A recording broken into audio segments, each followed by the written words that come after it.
Hello and welcome to episode 2 of this season's PPP When. I'm currently joined by my team here. I got Yoda, I got JB, I got Gaff, and I got Donger. We just finished out our series and it was pretty exciting. How do you feel, guys? One of the Boss, most dude. intense RD2O games I think I've ever been in. Probably will ever be too. Honestly, don't know how we did it, but we did it. I can't even remember game one. Yeah, game one was like fucking easy peasy, like 30-minute win. Game two was a whole nother story. Yeah, game 1 felt pretty easy. I had a really good game. I was like just running around making space together with, I got my boy Sable running around just following me, bloodlusting. We're just creating chaos on the map. Donger, sort of sad lane, but you know, PL in current patch has a sad lane. Then you get a defusal and you come online. I blame it on my new mouse. It feels so weird playing with it right now. So if I were using normal one, I would win way better. Possibly. Yeah, So I mean, Big protect the silencer, right? And Gaff insta picks Enigma. yeah, that's something we've been doing. Classic Gaff draft. He does not care. Yeah. I mean, honestly, like with what we've been playing, because I think almost every time we've picked it, we've had the silencer like counter pick. Like it doesn't seem to really matter since his playstyle is like just win lane, build aura, be tanky, push, and then just like the threat of black hole is enough. And then if he actually has to get it off, it's pretty easy. It's just walking up since his team's already like gonna be built up with the auras.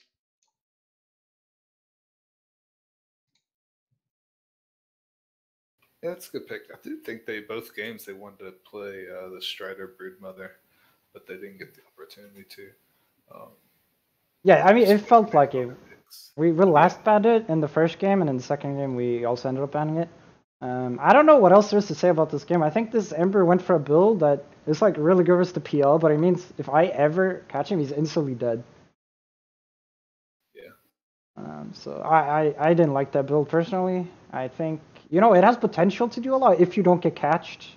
You can sort of see me doing a magic build that's pretty glass cannon in the second game. Do you guys have any more thoughts on game number 1? No, I thought it was probably you know, a good showcase of our skill in draft. We had a plan. Um, we anticipated like lane matchups, and we knew one lane wasn't gonna go well, and knew other lanes were gonna go well. So I thought it was a pretty decent showing for us.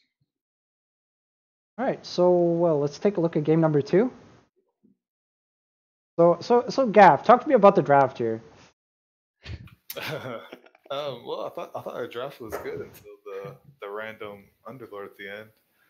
I guess my reflexes aren't used. Like I had 3 seconds left to pick, and you guys reminded me, and I just could not type in Terrorblade in time, so we got Underlord. You Is that actually got the hover up. He was Yeah, marked. He was marked, and then we got Underlord. It was close. We also couldn't decide on a pick, which I think was the main concern because we didn't decide. So that's us as a team. I don't think Gaff is to blame there. It's actually us, all of us. yeah, because we were I think swapping between Terrorblade and I don't know what else, but I know it was between one or two heroes, and we didn't make that. We Yeah. made that decision Yeah, for I mean, the at team. the same time, it's not a great terribly game either. But I Yeah. mean, it could have done work too. But it did, when you got the 25 talent, it was actually insane. They were just like perma rooted. The Yeah, I Octane felt like chains. every time I dropped it down, I get two firestorms off on them, and I'm just outputting so much damage. Yeah, I'd and like the easiest shackles in my life every time you rooted. Like, there's two look people at in one the hit. goal graph by the way. That's a what's that? 23k goal lead, 21k at the end. We won the game when they had a 7k goal lead. We won the game without a real carry. Yeah, Fuck. and I bought. Yeah, I had a lot of gold, and we like wiped their team. So I ended up buying a desolator and just BOTing in and pushing. It probably would have been better to buy Necro 3. I think I had like 7k gold or something at the time. So I was doing it during the TP. I was like, what can I just buy that helps me push? So I ended up buying a desolator. It sort of helped out in the fights too, because I was keeping it and I was swapping the BOTs out in the fights and having the BKB instead. The Desolator definitely helped in fights, I feel. Yeah. But there were a few close instances in which we almost threw the game. Namely, Mikkel's Ember triple remnant into 4 or 5 people without a backup one. Yeah, I think what happened is I clicked usually when I do it, I click on the mini map when I want to jump back to the remnant I have further back, and I must have clicked it too soon, so I clicked in the wrong place on the mini map, and I came to the wrong remnants, and I almost died. But Shadow Demon didn't purge me, so they didn't remove the flame guard, and he only poisoned me during the banish, so I was actually able to blink away. I would also say, as a reminder to people who may have forgotten, Cypher's pretty good at Shadow Demon. Yeah, I said that several times during the game too, but I forgot about it before. But he definitely showed up. He did so much work. I died 6 times in 6 minutes. That's how, man, dude, that hero, he played amazing on the I hero. mean, he had the most kills on his team. Like he was putting he had like a 12-minute Aether Lens or something, maybe earlier. 11 minutes. Yeah, it was. He actually solo killed because I underestimated the 25 talent. The purges deal 800 damage. He just spam purged me, and I just died. I remember that. Yeah, I was like, I didn't think I'd die. What the fuck? I'm just dead. So yeah, it was definitely a fun series. It sort of got an interesting game too, with Gaff running down mid several times, ending up with the 420 score. Of course, it was probably planned out by Gaff. And yeah, it's a very interesting goal graph. But you can see they really had issues killing me, and we had such a strong high ground. Like it's almost impossible to push into our line. There's so much spam, so much just poke and harass. Like when they try to do it, we have the chains, we have the pit, we have the power shot, we have the shackles. It's so hard to push into us, and I think that's why we ended up winning. Because every time they tried to go for something, we'd actually win the base defense fight. And we'd come out on top. And, eventually they all got 6 laws. They couldn't get more items. And, who cares if you have net worth advantage if you can't buy anything? Yeah, I mean, I think, like you said, like the base defenses, they would go in, pop their BKBs, we'd back off, or maybe just try and like stay out, and then even after their BKBs would wear off, and we'd like run at them, they would kind of run at us, which was probably a big part of the reason why they lost these fights is because like we have, like you said, we have so much poke and like spam stuff that they just kind of soaked it all up without backing off again. Yeah, yeah. But how'd you guys feel about the Ags on the Luna as the 6th item? Oh, I think it's a really good item. It's really good like him. It's super good.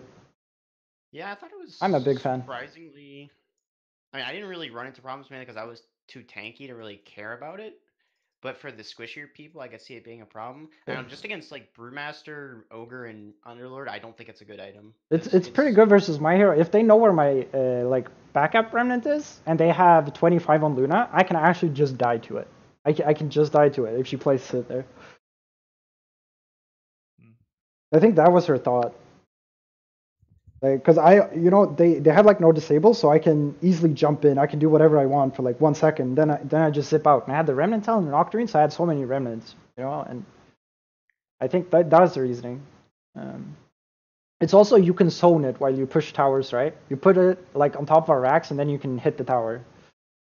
Or you put it like by the tier 4s and stuff. Yeah, and then Monkey King ult as well. Yeah. They had really good zoning in late game, but if they can't get to the high ground, they can't actually put them down in good positions. But yeah, we're gonna wrap it up here unless you guys have some final thoughts. It was a good series. I think Strider's team has some stuff going for him, especially Strider and Cypher, the strong duo. So I hope to play them in the future again. Yeah, really fun game 2, especially. I didn't like King 2. King 1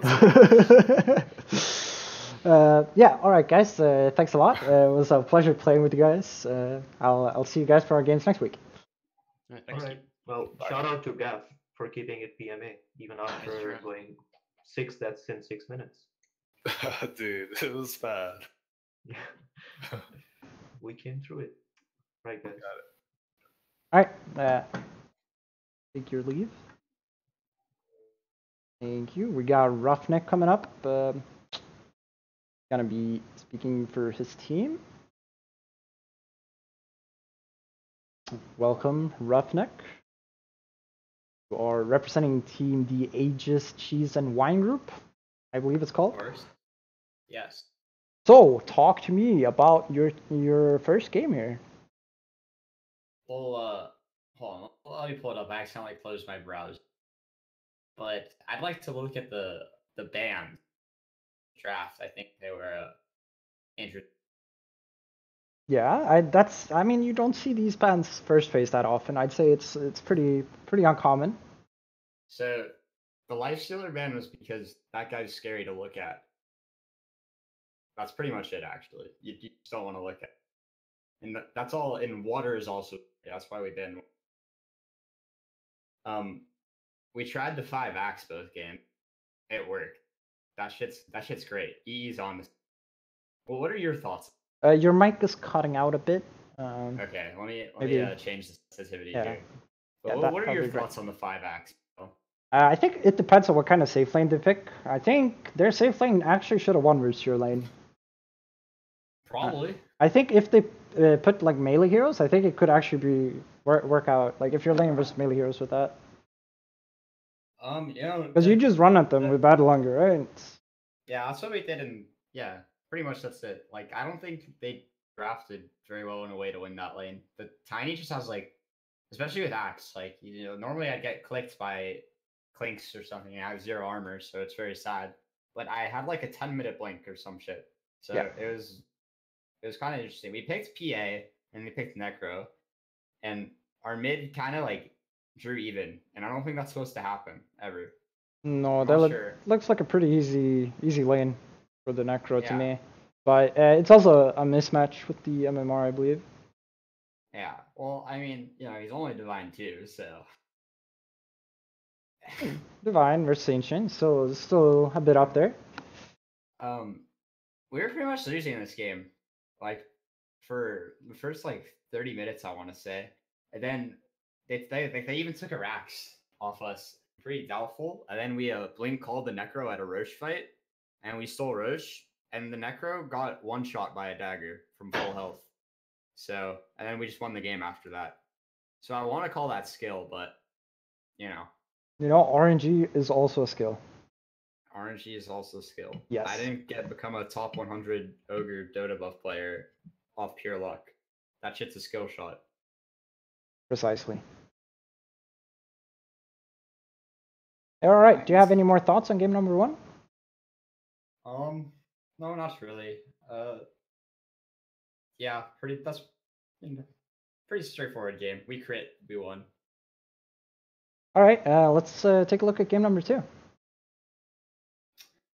So again, we banned all the nature heroes first because there are a lot of trees on the map, and they could really take advantage of that because nature and trees. Makes sense. We managed to get nature's tree and Shen out of there. We went with the 5 axe Dirge opening again. They banned Shadow in both games, and I guess I understand why, because Mr. Forrest went in on the he destroyed both days, but I don't think that's because he's just like an amazing Shadow Fiend. He's just like it was just like I don't know. He is actually he's a good player, but hard to explain. He plays pretty much anything. So first banning, we're not gonna first phase Shadow Fiend. No one first phases Shadow Fiend. That's pretty stupid. I think that hero has a lot of bad matchups now anyway, so I don't. Yeah, and see some of CC's. I think maybe due to CC's hero pool being just Weaver, Zeus, and another hero I forgot. Yeah, he plays weird. He plays weird heroes mid. He doesn't play only. He doesn't play too many standard mid heroes. I guess he plays the Zeus. That's It's kind of weird. We expected them to pick Weaver early on because CC plays a lot of Weaver, but they didn't first phase it either games, and it made it to second. We banned it game 1, I think. In game 2, we managed to get it 16th.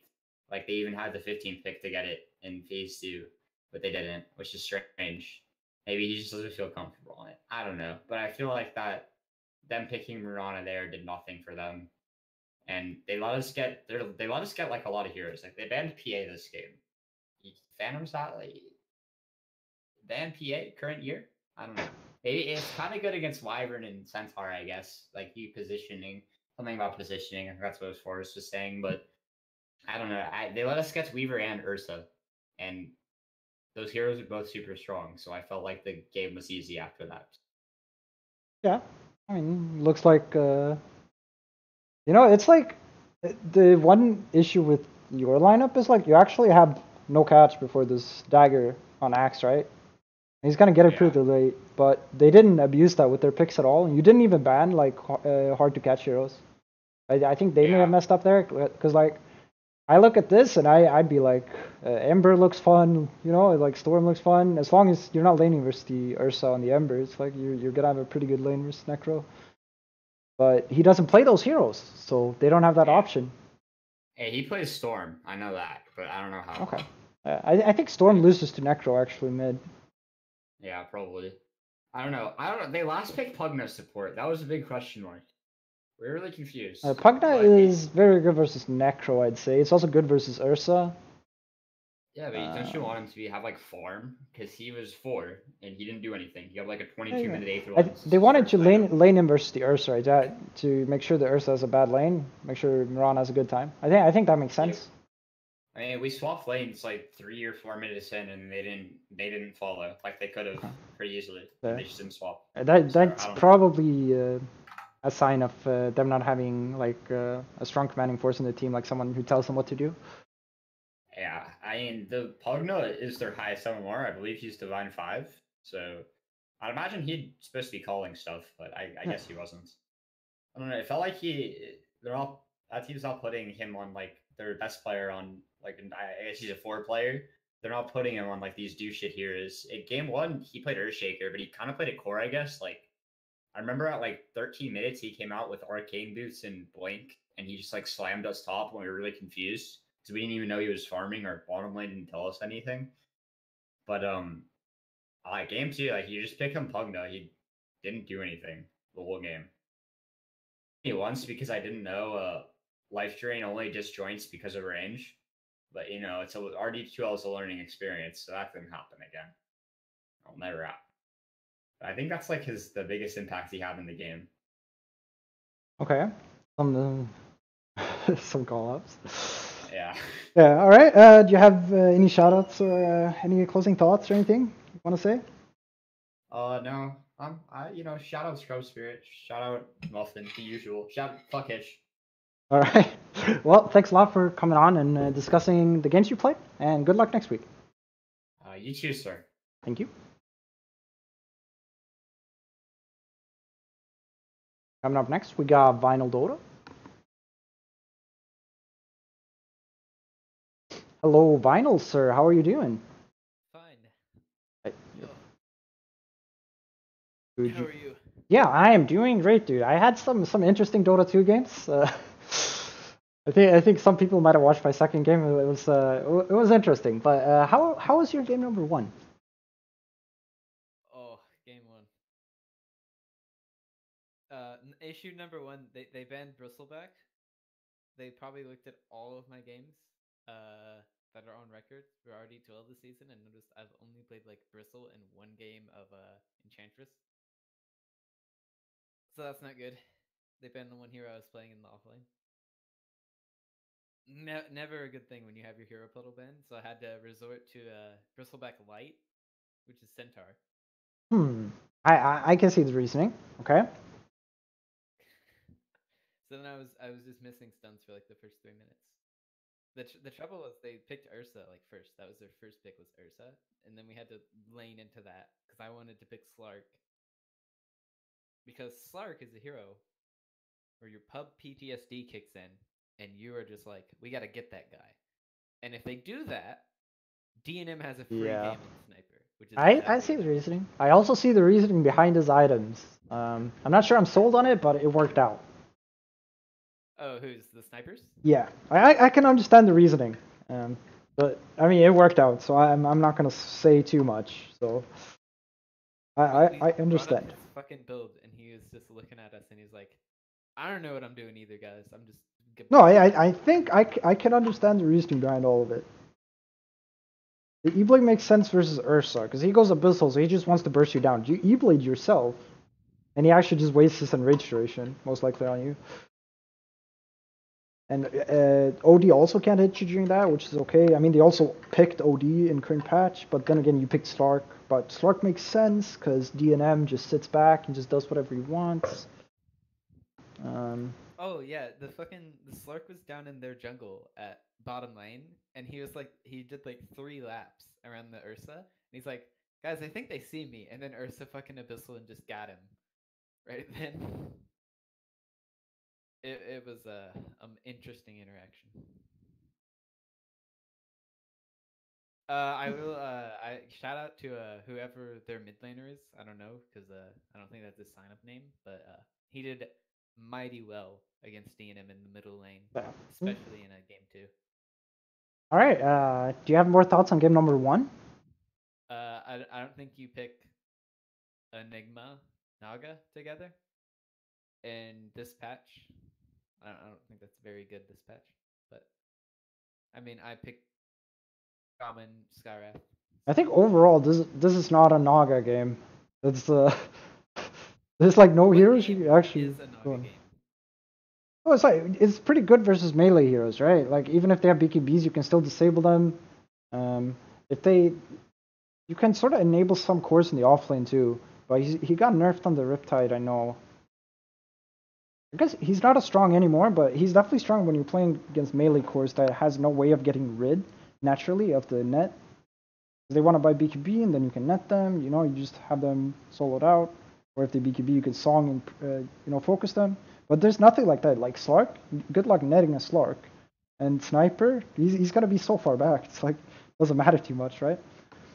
Yeah. That lane top was Ursa. They actually sent Ursa offlane against the Slark. Yeah. And then we tried to swap lanes, but then we ended up killing the Ursa. So then he just TP'd to Slark's lane. So then we had to swap again. It was retarded. Okay. Let's get into game number 2. Okay, game 2, they banned Bristol again, and then they really doubled down on it, and they banned the Centaur that I played in the first game. They don't like you, I believe. I think they just know that I'm a shy offlaner, and I don't have many heroes that I play, so I had to pick Doom. I was just like, what won't die? So then I picked Doom, and I went 2-6. That's why people usually pick Underlord, I believe. I don't think Underlord's good. Do you think Doom is good? Do you think Bristol's good? I think Doom is slightly better because like how they played it the first game was one guy just got really far ahead. Like they had a DNM as well. Oh, maybe that's true. I suppose. And then I was like, well, I'm just gonna fuck over that Morphling. Yep. That Morphling is my target. I see logic. But yeah, and then Nutter contacted me. He was like, I want to play Wyvern, Shaman, or something else. And I was like, all right, you're playing. Look at that stat line, dude. Ooh. Our other guy went to the bathroom, and I just picked him Silencer. I don't even think he wanted the Silencer, but he got picked Silencer. Yeah, I mean, you forfeit your right to decide your pick if you go to the bathroom. That's how it works. We picked Bane. We can't have that Bane ult going off on DNM. Yep. DNM's our hero. Yeah, makes sense to me, dude. Oh, DNM died 3 times trying to take Roche. At like 10 minutes. So I went a similar build again with the early Satanic. He yeah, this was a repeat of last week, by the way. That was the main reason for the Huskar pick. We were like, they've done research. We're gonna Huskar them game 2 just like last week. But the first attempt he got bashed by Roche until he died. The second attempt he got randomly sunstriked. And then the third attempt he got like bashed by Roche, sunstriked, and then Invoker just came in there with Sword Spirits, finished him off, and then took the Aegis. Ooh. So it was not a good time. Yeah. Shout out to Nugget Nick, who played Drow and did a lot better on Drow than the Slark the first game. Also, Nutter went like 9-1 and 16, so that's some. He won a lane with Drow. That is rare to see, but I believe Nutter is the hero. Let's be real. I mean, like you're against Earthshake or Phoenix. Yeah. What are they gonna do to you once you gust? Yeah, you're right. It's like sort of weird lane. I think they can pressure a lot more level 1 though. They have a lot more they can do level 1 compared to your team. Like if they just go really ham level 1, you actually don't have a counterplay. It's like when you get up to like level 3, you can win the lane. But if they have an advantage by then, they might be able to win the lane. But obviously I don't know how the lane went, but I just see Radiant won. But is that Guam was the Phoenix and not the Shaker, because the Shaker was not doing well. yeah, okay. Legend 1 player. Yeah, that might be it. Might play a factor. Yeah. I don't like Doom. I'm not a Doom player. I'm not playing that hero again. Okay, maybe Underlord next time. No. But we won with a safe lane 1 position Underlord. Oh god. Let's see. The last time I played Underlord before this in RD2L was on Redondo's team, and he drafted me roaming position 5 Underlord. And this was like right when he was added to Captain's mode, so it did not go well. PTSD. I can't do it. I will say they held up much better against Demon and Huskar than the last team. Yeah, I mean, I think they have a pretty okay lineup to deal with it. They have some pure damage. They have a lot of physical damage. You know, like the trouble was mid lane was so rough for that Invoker UC on Dota buff. It says he was roaming. He just left the lane. Yeah, that's how the lane can go. Oh, what's this? Oh, you want Quaswax too? Okay. Wait, you don't really have that factor. And we knew the lane was won at that point. Yeah. You actually can't do anything to Huskar. You can actually be pretty annoying if you double null with Exort. Because you don't want to tank too many right clicks with Huskar early on. Yeah. Yeah, I think that's it. I think our win condition is just we fuck the other lanes just to secure D&M farm, which is pretty predictable. I think that's about it. I don't know. I don't know what Guam's team's strategy was this game. Like, I don't know what their win condition is, other than like Morphing gets really big. I was like, there's a Clinks in the pool. Doing Clinks mid here could have been pretty good. Oh, I banned out the Clinks. Oh yeah, I missed it. I missed the ban. Yeah, you're right. I assume they don't play Arc Warden. That's the pick I probably would have gone for. I was gonna go for Arc Warden actually over the Huskar, but then I wanted to meme harder.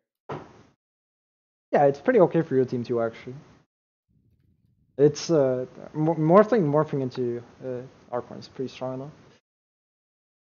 Dude, Morphing was annoying our silencer by changing into the silencer and then just casting like last word and Q on him. Yeah, it's pretty good because it dispels when he puts himself on you as well. But yeah, do you have any closing thoughts, any shoutouts, or any callouts you'd like to make? Shout out to Melofox for saying that Game 2's draft, because I sent him a picture as we were loading in, and I was like, "What do you think?" And he just sent me, "You have 26 minutes to win," and then we won at 26 minutes. So shout out to Melofox for being on the nose there on that prediction.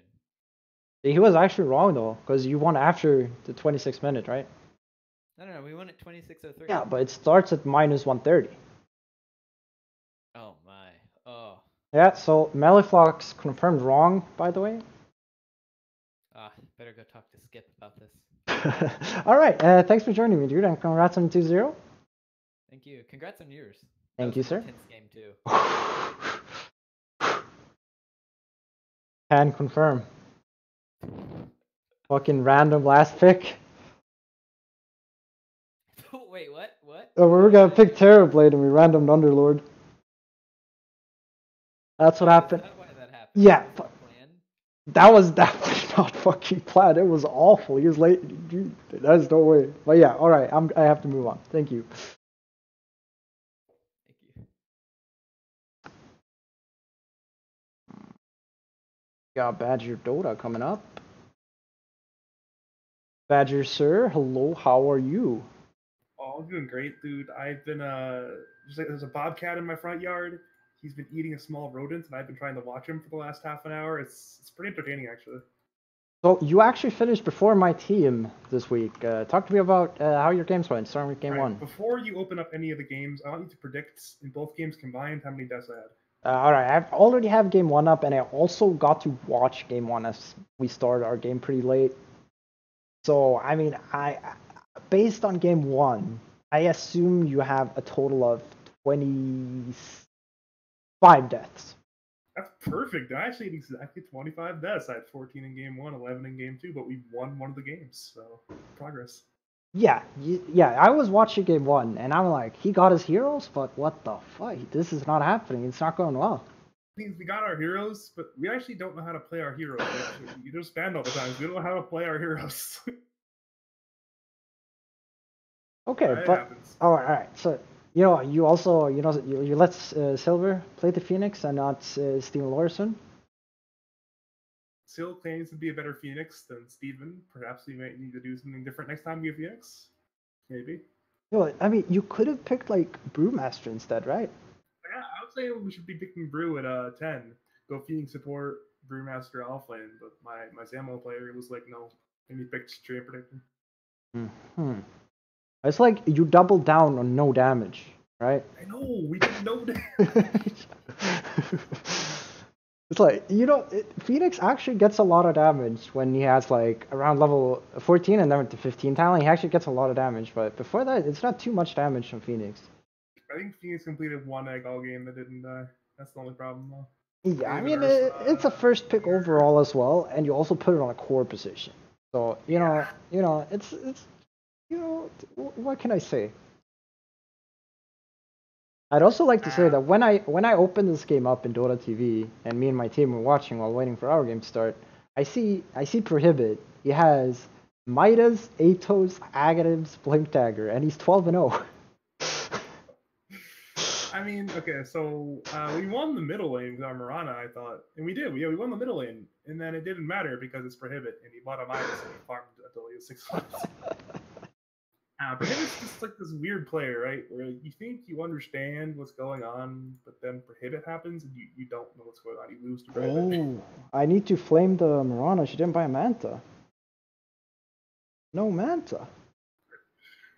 That's the direct counter to Prohibit's build. Just buy a Manta.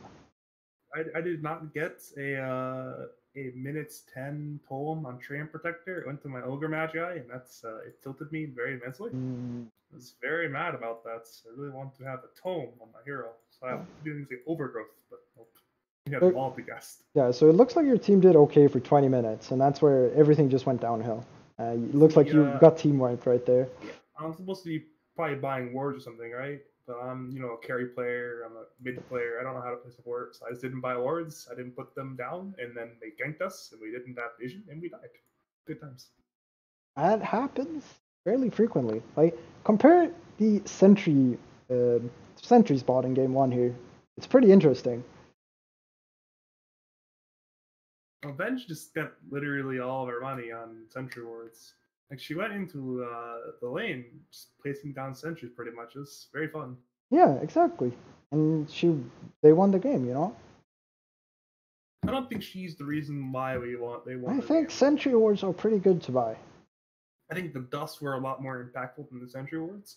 I think Boog had dust from like minute 2. He ganked us with dust, so it was very smart. I think Boog was a very big deal of them winning this game. Yep. And obviously their cores having a combined 40 kills, 1 death is also kind of a big deal, but... Yeah, could talk to me about this PA ban. So Night Whisper is a notable PA player. Like, you go into his Dota buff, right? Let's go into his Dota buff. I'm not going to go into his Dota buff. 189 games. You see 189 games, 60% win rate on Phantom Assassin. You go into the RD12 games, most played hero, 31 games, Phantom Assassins, 60% win rates. So Zamolx's, being the scouter he was like, Night Whisper PA, very good, we're going to ban it. And then we let Ursa through the pool. And turns out Ursa is a very good hero. Yeah, especially when you first pick Phoenix. Correct. Very correct. All right, let's go into game number 2, which clearly went better for your team. Game 2 better. All right, did it start at the draft here? The improvements. We had Brewmaster, which is better against Ursa. We had Pugna, who's a better hero in lane than Shri against Ursa. I see that Prohibit was doing Prohibit things. He was just playing mid lion, you know. Yeah, I think the issue was the Kaya came out too late. He went Midas again, so he had delayed other items, I guess. I don't know. It's only a 13-minute Midas too, so it wasn't like it was that fast. That was a very fun game because you know I had 7 deaths at minute 10, so I just fed in lane again. Just died to Ursa again. Trend. Please don't pick Ursa against my team. My captain's not a Banis, and I don't know how to win against it.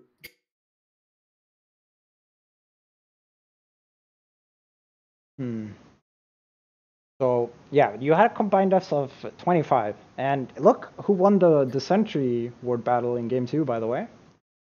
I venge what 27 centuries. So is it just that the team that has the Venge automatically wins because they just buy more sentries? Is that how it works?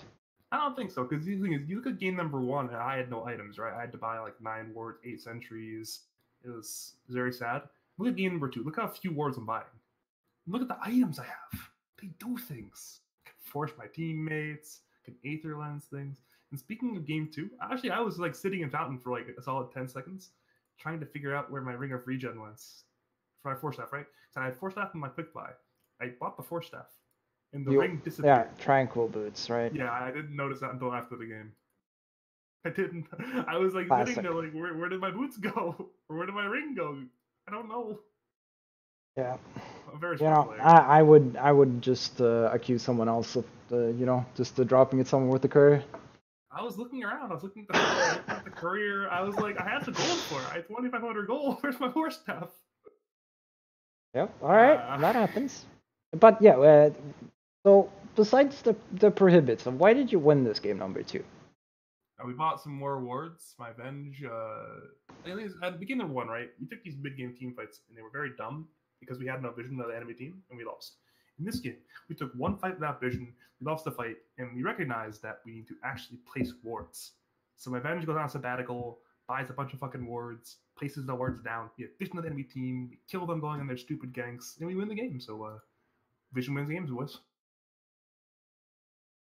You are not incorrect. I am also a big fan of wards. Dude, do you even buy wards though? Actually, I guess because you get like 8 slotted, right? You can buy wards for your team after you complete 6 slotted. So I guess you do buy. That's when you go into backpack territory. So this game, last game I played, I had a backpack BOT/BKB. Like, yeah, I heard your series went very late tonight. You had a very back and forth game too. Yeah. Oh yeah, I have to move this on. Actually, you know, I'm taking too long with everyone. I just want to catch up with how everyone's played. You know, but we're definitely, you know, just going a bit too long. Do you have any final words? Any call-outs or shout-outs? All right, so I'm gonna shout out you for doing this this content. I'm gonna call out myself for saying dumb shit on stream about Tranquil Boots and Bobcats. You know what we need to do next week? You need to have me on here. You're going to explain my series in like 45 seconds. You have a timer in the corner. We're gonna do 30 seconds per game, and then you're gonna move on. And that's how we fix your scheduling, right? No, the schedule is not bad. It's just, you know, I just want to talk to people. Like when you have the flow going, you don't wanna just stop. You know, you just want to keep going.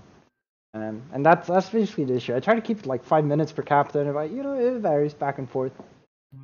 Oh yeah. I know what you feel like. I do it in the Badger Snow Show. I did it in the Badger Redondo review. I know how you feel, man. Yeah. But thank you for coming on. Congrats on getting at least 1 W. Always nice to see Badger winning. W's. Oh, thank you, sir. Good luck next week. I hope to see you back on. You too, man. All right, coming up next, we got Nutty Pizza.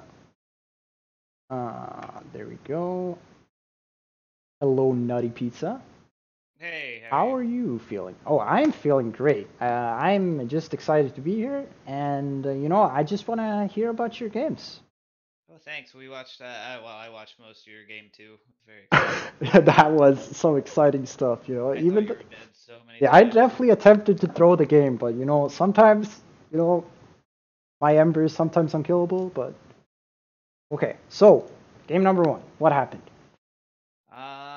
So first of all, this team, we played no one important. Their captain is no one important, and he's a 600 rank immortal player who apparently advanced to the next round in a DCL and had those matches tonight.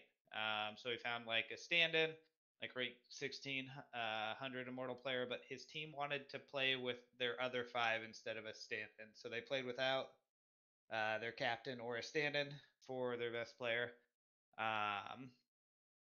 And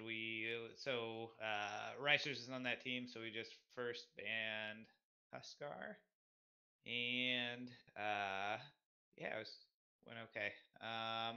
We won both games in like 30 minutes. The first game they did a total of 69 building damage.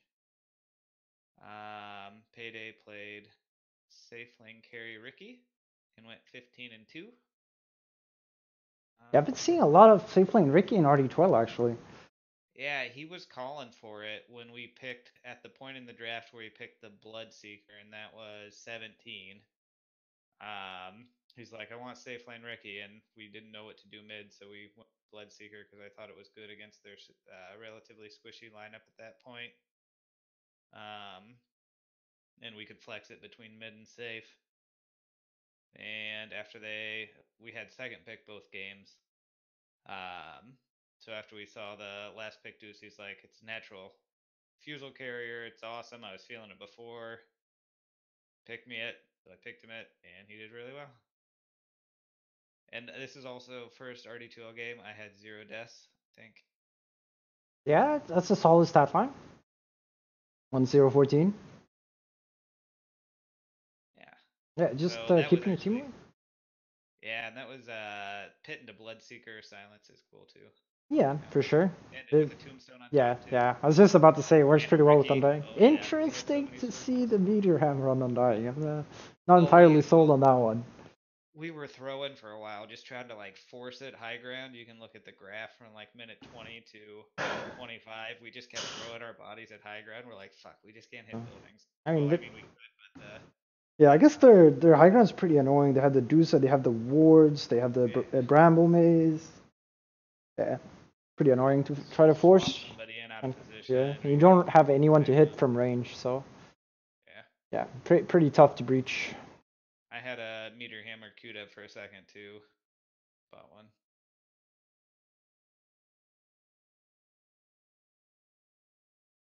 All right. Any more thoughts on game number 1? No, not really. All right, so let's delve into game number 2.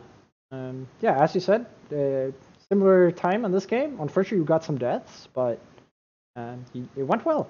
Talk to me. Yeah, so this one, Ricers was messaging me before the game. He's like, please, just, we didn't have our first pick. We didn't get a stand-in. Just let Huskar through. He and Jay were trying to work out a $5 Venmo payment to let Huskar through, and I said, no, you're just going to lose your money. I don't know if he said money or not, but I banned Huskar again. Yeah. Yeah, and played the Underlord again. He got to play Monkey King into Underlord and kill me like 3 times in lane. Before I went mid, and then right when I went mid to switch with the Razor to go top, he went mid again right after. Followed me around, so it was his payback. But I'm just looking at this Oracle, dude. Oh yeah, he went mid. He did really well. Yeah. Oh shit, I didn't realize he didn't die. He had the highest net worth on his team, dude. He has 121 CS. What the? He was He was tearing rolling. it up. He was fucking rolling, dude. That's. But they were literally like 4 or 5 man goon squatting every lane. So it was a support jog. You don't see the Arcane's jug too often. Nope. Arcane's 4-staff juggernaut, the classic. Yeah, so we just went around like trading 3. We'd lose 3 and they'd lose like 2. We just kept doing that, but our Terrorblade just kept farming, and it wasn't I think the reason you don't see a lot of mid oracles because it doesn't make it past like 15. That's when he seemed to lose his effectiveness, but he was still the biggest issue in any of the fights. That and the monkey. Yeah, it's Axe Aetherless, you actually you spam it so hard, like you can actually just nuke people down so fast. That's actually it has to have been hilarious. Yeah, yeah. We were so bamboozled. We had no idea what to expect. Just lacking the Kaya, but yeah, you don't really win a game like that. Really have no answers to this third lane. He has that PPP and he's untouchable. Can do whatever he wants. Yeah. And yeah, it looks like that's what you guys ended up doing. Easy game 2 as well. Looks solid on the gold grab. Yeah, it was good. Felt good to win. Yeah. You have any more thoughts on your series? No, I guess shout out to No One Importance team for wanting to play with their 5 and see how they could do. All right. Thanks a lot for joining me. Yeah, no problem. Wish you good luck in the future. All right. See ya. Yeah, good night. All right. Oh shit, I didn't update this. We got Snow coming up now, so let's get Snow. Hello, Snow, sir. Hello. How are you feeling tonight? I just found the last Riddler trophy in Batman Arkham Asylum, so I'm feeling pretty good. Sounds good to me, dude. I mean, Arkham Asylum, that's a pretty old game, so were you just looking for that one trophy for all these years? Yeah, I have like 7,000 hours of playtime. It's been a real easy. Yeah. Can't wait to move on to Arkham City for the rest of my life. Yeah, just to hunt down more trophies, of course. Yeah. That's what the game is really about, I believe. Yeah. That's more important than Dota. Let's just talk about Batman. What's your favorite movie? Favorite Batman movie? What's that? Is it Batman Begins? Is that what it's called? I think so. Maybe. I think that's the best one. Watch movies. I don't know. Okay. I like the 1960s one. That's real bad. It's so good. I haven't watched that. All right. So, talk to me about Game 1 draft. Game 1 was an OD game that actually went well. And there was like, OD's a pretty shit hero right now, but we felt like they had last pick and they picked Venno, but we felt like this was a pretty free OD game. And that once I got Ags, the game was pretty much going to be over, which was more or less the case. Once I got Ags, I could just run at them nonstop and they couldn't do much. And the OD, like, even with this being like the best OD game possible, there was still like that 9 to 22 minute lull where he's like, wow, I'm the most farmed hero and I have no impact right now. It's Game 1 is, and I think they GG'd out prematurely, personally. May have been some tilt. Maybe. Looks like you did. Yeah, you didn't even take a Rax actually. Yeah. Yeah, I mean they're really committing. They're putting Hitagi on support and Scrubs Pyramid. I guess that's what they're doing. It was very surprising because I think they could easily swap roles. Yeah, I don't know why they don't. Hitagi's a mid player as far as I know. Yeah, I'm not sure if he plays safe lane or mid the most, but he's definitely a core player in RD12 historically anyway. Oh, I do have 2 shoutouts for this game. Shout out that we take that at the end, dude. Come on, we got no. Specifically to the game 1. Oh, okay. Is Genjek fucking slaying on Earthshaker 9-1 and 20. And Rice Boy single-handedly used up all of our pause time with a disconnect. So great performance by him. All right, that's definitely something that deserves a shout out. Yeah. Well, I actually had to play as hero for about 30 seconds because they rule booked on the last 30 seconds while I was in Dota and reconnecting. Okay. Good times. Yeah, I mean, you get pretty, you get bored. It's a long wait. I can understand why you unpause after 15 minutes or whatever. I can understand. Yeah. I usually unpause after 15. I'm just. Yeah. All right. So let's just go into game number 2, okay? All right. See. So, all right. So what happened this game? There's a bit of change up in what they're playing in their mid lane. Yeah. I think what this game came down to was Dire Medusa with a Drow. Yeah. Even though they had an Enigma Lich, I guess they were going for the meme strat where you just like remove a fifth of the experience on the map in the laning phase. Medusa was still like on average 7 levels ahead of their entire team, like past the 15-minute mark. Yeah. And if you think about it, what is their win condition? A lot of black holes in a row, pretty much. Yeah, I mean, look at his items. He had dagger agonyms. Yeah. Let's see. Okay, so the only one you can't really cancel it with Deuce of Fast, and you can't cancel it with Enchantress. There are 3 heroes who can easily cancel it from range. I'm not entirely sold on this item build on the Enigma. It didn't even come down to that most of the time. He would just blink in, and he'd just never get it off between silence and stuns. Yeah, I mean, there's no way you can blink in and just ulti. It's too many counters, and he went for the ulti build as well. Like my team runs Enigma, but we never actually go for the ult build. We just do it for the strong laning and farming, or just buy utility items. That's how Logical plays it. He'll go no blink Enigma. Yeah, we did it in our first game. They first picked Silencer, and we responded with an Enigma pick. Oh. Yeah. 4D chess. Yeah, and because Gap does that all the time. He can't. If I tell him to buy some items, he doesn't care. He will pick his hero. He will buy Dominator. He will buy Pipe. He will buy Crimson Guard. It doesn't matter which hero he plays. Yeah, that's just what threes do right now. Yeah, like he picks Broodmother and he goes those items. I haven't picked him Huskar yet, but I am sure he would buy those items. Yeah, I mean, how much magic resist is that? Almost as good as he used to be. Sure.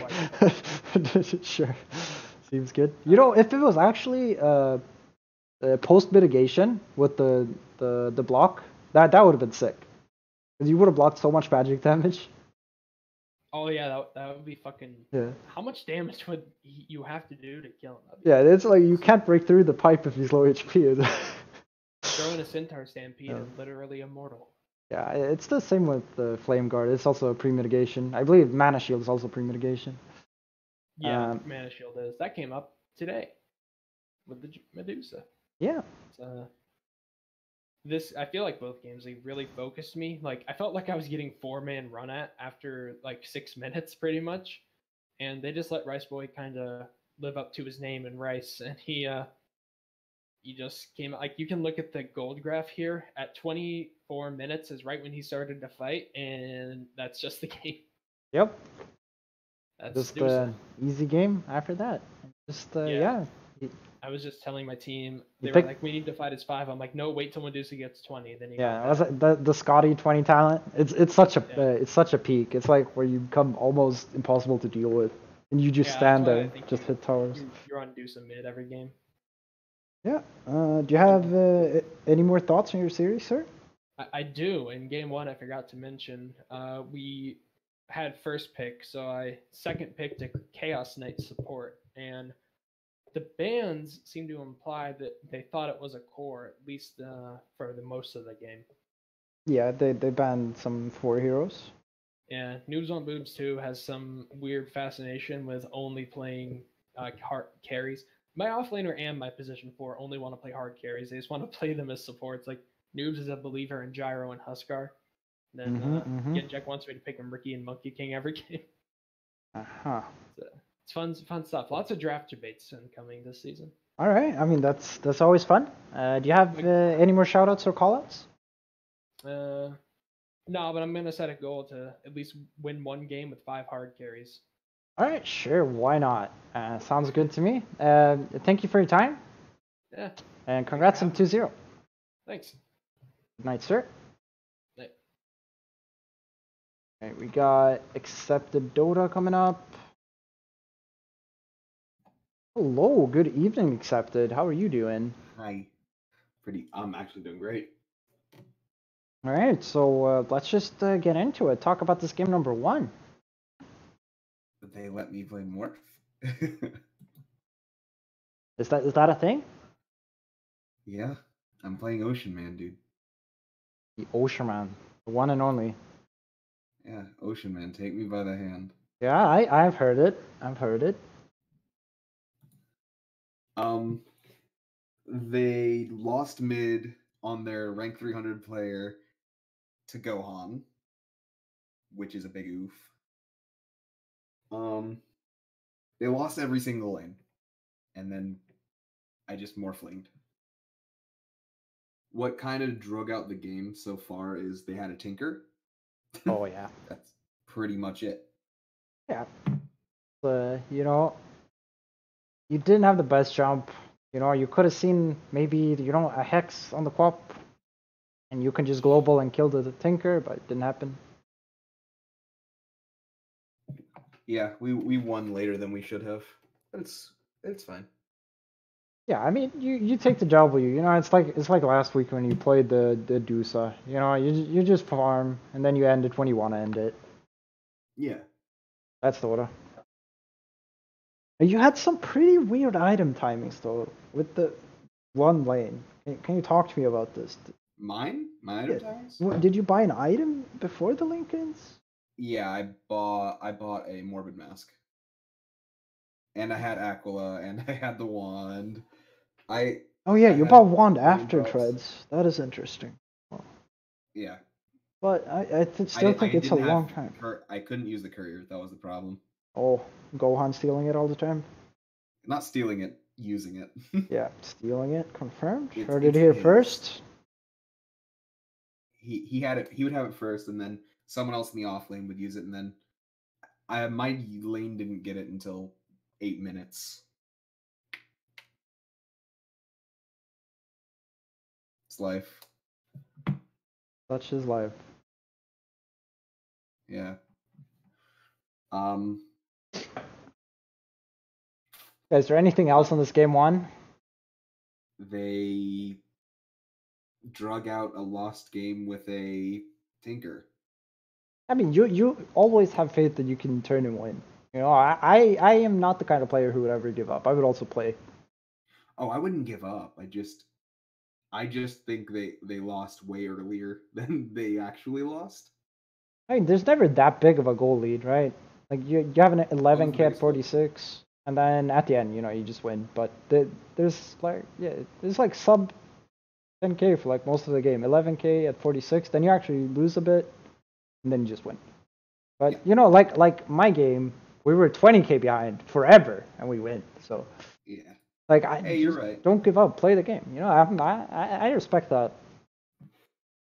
I respect it as well, but you still want to play faster games. Yeah, I want the game to be over, dude, so I can get in game 2. Yeah, I understand. I get it. But yeah, let's get into game number 2. Another Medusa. Medusa. We've seen this before somewhere. Yeah, last week I was against the Storm Spirit mid as Dusa. This week I'm against the Storm Spirit mid as Dusa. Should you draw that lane? Did we talk about this last week? I actually don't remember. I think Dusa and Storm just farm. I think you should win that lane. I think I probably should, but I don't play mid. So You played versus a 349 Immortal player. I'll accept the draw, sir. Yeah. I'll accept the draw. He last hitted really well. Yeah, that was the last pick too. I get why they pick it. There's really no catch. I think the problem with that pick in that game is after a certain point who deals with the Dusa. Yeah, I mean I would have picked Ember. I feel a lot more comfortable on Ember versus Storm this patch. Storm's still a pretty good hero. Because you didn't buy a Manta that game? Would you have bought a Manta if there was an Ember? Probably would have bought a BKB. Maybe that's true actually. But I think this LC pick is game losing. I think their first 3 picks just made me confused. They picked Undying, LC, Pudge as their first 3 picks, and I said to my team, and I quote, "What the fuck are they doing? Are they trying to lose?" Like they have all these heroes that like want to group up and be close together, but your team just massacres any kind of grouping up. your team just destroys it. Mm-hmm. There's no taking a team fight versus your team, and you know it's like hard to find pickups too. Like you're all fairly tanky and stuff. Like they have to go like groups of 3 or something to get kills. Pretty hard. Yep. Yeah, yeah. I think that was solid. I think you 100% had a better draft here, and I had a go 117-0. Feels good, man. yeah. Me 26-6 game 1, him 17-0 game 2. Yeah.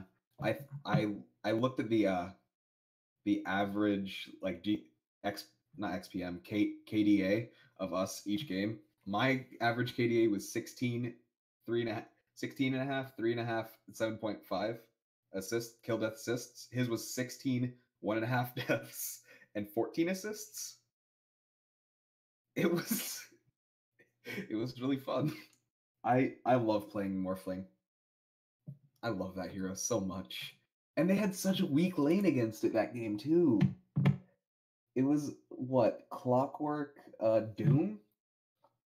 You know what Clockwork does against me?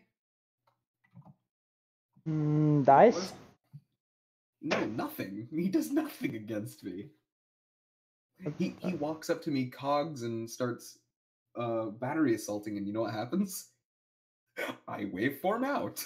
Yeah, that's that's Dota. I don't know. I would have killed him though. You would have killed me? I would have killed him. I killed him twice, but I mean, he died 20 times. So. I killed him. How many times did I kill him that game? I want to see. Let's see. You killed the Clockwork 11 times. He's not having a great game. Yeah, he had a really bad one. All right, but we are gonna have to move it on. So, do you have any closing thoughts, any shout-outs or call-outs you'd like to make? Shout out to my team. I love them all. Shout out to Vinyl, who I'm playing next week since the matchups came out. Shout out to Brightside's entire team. They may have lost, but I love them all. Shout out to Appletino for feeding me 11 kills game 1. And I'm calling out Vinyl as well, even though I just shouted him out. Fuck you, Vinyl. I'm gonna beat you in next week. I can face a rank 200 like I can face a rank 300. All right. Don't add me.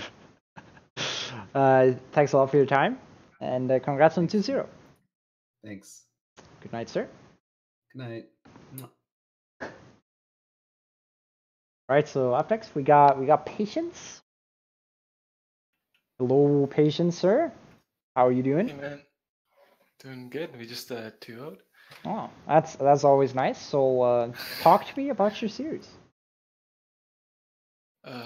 First, I gotta say, big thanks to Sunagod for standing in for Pingu. Pingu couldn't play because he's playing NADCL, so I'm happy for that. He carried in the 2 games. Also, my second and third pick owned this week. They kind of carried me. I didn't play very well, but it's good to have players you picked play well, which I'm happy about that. Actually, both games, my mid player picked Phoenix mid. I let him play it finally. He picked Phoenix mid, and he was against Skip, so he kind of got owned both games. But it's kind of like you're playing against a player like 1,000 MMI higher than you, so that's kind of fair. But this guy ended up owning. In the first game, he goes like 11, 8, and 22 on mid Phoenix. Which is kind of amazing, I think, in my opinion. Yeah, I mean that's the classic Orchid Phoenix. Yeah. Yeah. I've never seen that before, but it's pretty cool. Like gets a blade man in 38 minutes too.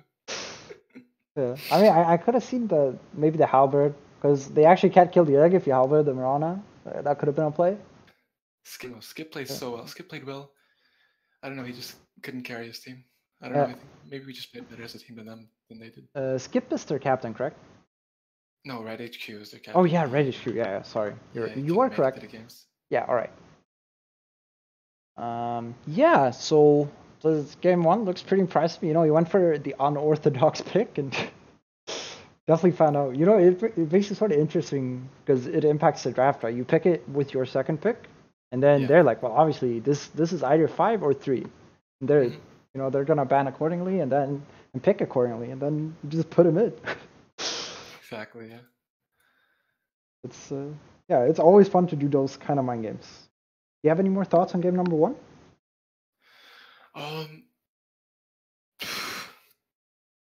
Not that I can think of right now. Actually, I don't know. This draft is so weird for us because it's like we only have a Wraith King that can tank anything, especially against like a Storm. Storm like literally zips on 4 of our heroes except Wraith King could just literally kill us. So like that was literally what happened for like the first 30 minutes of the game. If you look at the gold graph, it's like Storm was just ahead for the whole like up to 35 minutes until we won a fight. So Storm was just zipping and killing people until just Terrorblade could get a Manta BKB Scotty, and then we finally were able to just push. And like our first push, we just straight up to Arax, and it's pretty much that. It's like they just couldn't end the game quick enough, I guess. And that's like the problem with like the Phoenix mid. It's like you have no tank essentially. I mean, you usually don't put your like frontline heroes. Usually not the mid though. Usually it's usually the 3 and 4 that are like the tankier heroes on the team. It's just like a weird draft from us. I wasn't like prepared to pick the Phoenix. I definitely agree that it was a weird draft. But yeah, let's take a look at game number 2. Game 2. Oh, this is with my last pick. This guy religiously plays Techies and Nature's Prophet, and I kind of put my foot down this game and told him no. At that point, in the point of the draft, we picked this hero actually 18th pick, and like we actually had no tower damage, so we just decided to give him Shadow Shaman and said, run out the towers and put down your Serpent Wards, and that's all he did this game. Target actually on Doom played really well this game. I feel like if you look at Dire Lincoln Spheres, Skip gets us at 35, Weaver gets us at 38, and Monkey got us at 39. So it's like Doom just like literally runs around the map. Every time he gets a Doom, just pops it off. And it's like we just got kills like that, running around with Clinks as well, giving vision with the tree. It's kind of I think this is a nicer draft especially. And like we actually played the lane super well. We went Clinks Treant offlane into the Monkey King silencer. And they literally couldn't do anything, especially with Monkey King having like no armor. So it's like I didn't have to do anything in the lane. I just had to walk up, just to root the Monkey King, and just Clinks just laid into him. It was hilarious to lane. It's a bit interesting item build from the Clinks, I'd say. Also interesting item build from the Doom. Yeah, I don't know. The first item ratings, that's kind of questionable, but it worked out.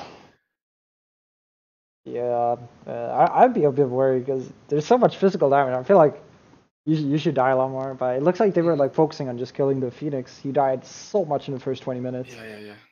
Skip killed him like 3 times in lane. Yeah. The same thing I said earlier. Skip is a really good player.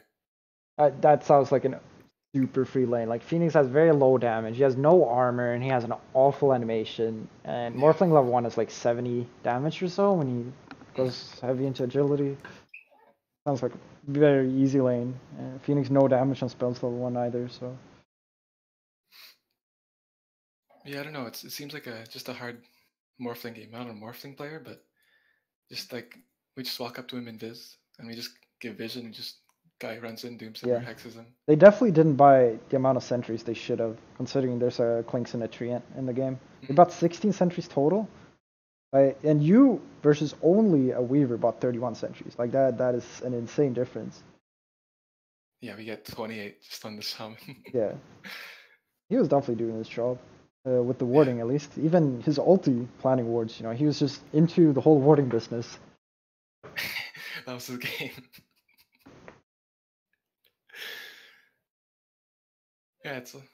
Yeah, so do you have any closing thoughts, any shoutouts or callouts you'd like to make? Sucks that Skip had to lose this game. He played super well both games. And I'm happy that Son of God was able to stand in for Pink. It was not easy to find a Immortal plus stand in for RD2 all games. Also, Red HQ was not able to make his games because of family problems. So, thoughts and prayers out to him. I hope everything's going well in his family. And that's all I've got to say. One last thing. I don't know, for some reason, just me as a player, I just struggle in RD2L. I have this like mind block. What's it called? For some reason I can't play well in RD2L. I Okay, can play well. maybe it's just nerves. Maybe it's nerves, right? I don't know. I get the nerves get to me, and just I run around, try to tell people what to do, and I just play like a 3K player for like the entire series. I got to work on that myself. All right. Well, you know what you need to work on at least. So I mean that's the start, right? You admit that something's wrong. You know about it. I'm not denying anymore. Yeah, exactly. Now you can start work on it. But yeah, sure. Thanks a lot for your time. It was a lot of fun having you here. Congrats on the 2-0. Thank you, sir. And good night, sir. Good night. Right, coming up next. Do I need to move you, sir? Here we go. We got Baba. Hello, Baba. Hello. Welcome to the show. You're on this week. Yes. All right, so game one looks like a huge stomp. Talk to me about the draft in game number one. Well, the draft, we were, we banned the Treant. We don't play particularly well against that hero because it requires so much damn vision in the lane. And, we got that out of the way right away. And then the Necrolite was just like, we could have picked it. We could have banned it either or. Then the Centaur is just a really good offlane hero, so we just like got rid of that.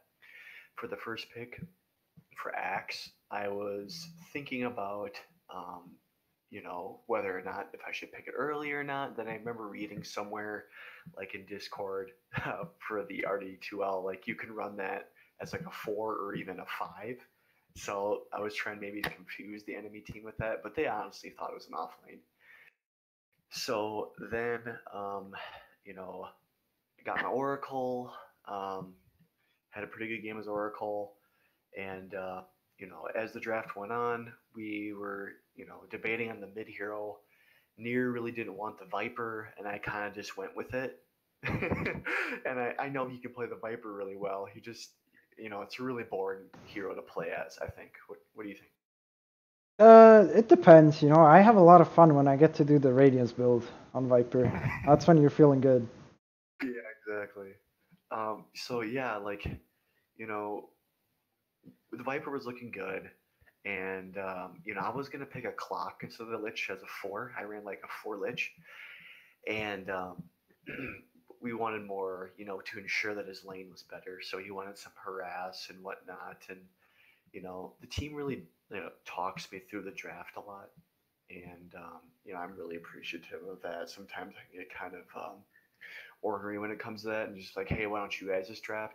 But it's like, yeah, I can't be doing that. Yeah, I mean, you just, as long as your team's talking, it's all about just clicking the buttons. If your team's talking, it's not that hard. Exactly. Like, the team's gonna talk me through it, and I feel like our team, we really, Nier's a big name, Pilski's a big name, Reamster's a good carry, but it's like we don't really rely on one person. And I think that's our team is kind of gelling well together.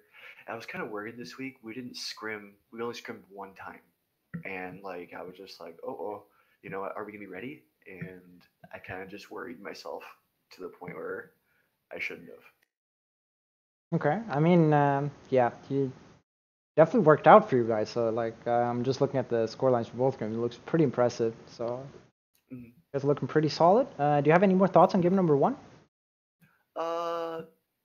No, I think game number one was all that needs to be said was that we won our safe lane. We kind of drew off lane, and it was just it was a good game overall. We ended up at top, so. Yeah, okay. So let's take a look at game number 2. All right. So. Oh, the near invoker feels good, man. It's like every time I ask him, he gets to that point where it's like the second to last pick, and I'm like, "Do you want to invoke her?" And like I'm almost scared to ask him because, you know. And I remember I always talk with him about it, and he says, you know, you need control with that because like I can't leave my lane early, so you need something to set up sunstrikes. Does he not play Quaswex at all? I'm not 100% sure. I think he can, but every time I play with him, he's played with, you know, his exhort, Quas exhort build and whatnot, and you know, he's got his combos are just so sick. Like he carried us with like his meatball tornado combos. He did really well the second game. Yeah, I'd suggest not doing it in that order, but you know. Yeah. Well, exactly. Yeah. Like I said, I'm not an invoker player, but you know what I mean. Right? Yeah, I'm just messing with you, dude. Don't worry. Yeah. Yeah, this show is for entertainment, you know. Yeah. So yeah, if you look at the graph, we at about 23 minutes, they started to come back, and the net worth graph, and like I think we gotta talk about as a team what that was, because we were just like I remember us stopping and saying like, what the heck is going on? And like we need to start like grouping up or something like that. I don't know, but it's kind of hard to explain. And you know, we started to smoke gank more. We wanted a more, you know, Filski to be dialed in more into the game, and he did pretty well. You know, 156 total damage, and yeah, I know. I just first picked the Rubik, and I thought it was maybe it could have been greedy, could have not have, but we also picked Ursa early too, and Reemster does a really nice job of that hero, and we picked him in the second spot, and you know, we could be a little flexible with that. So.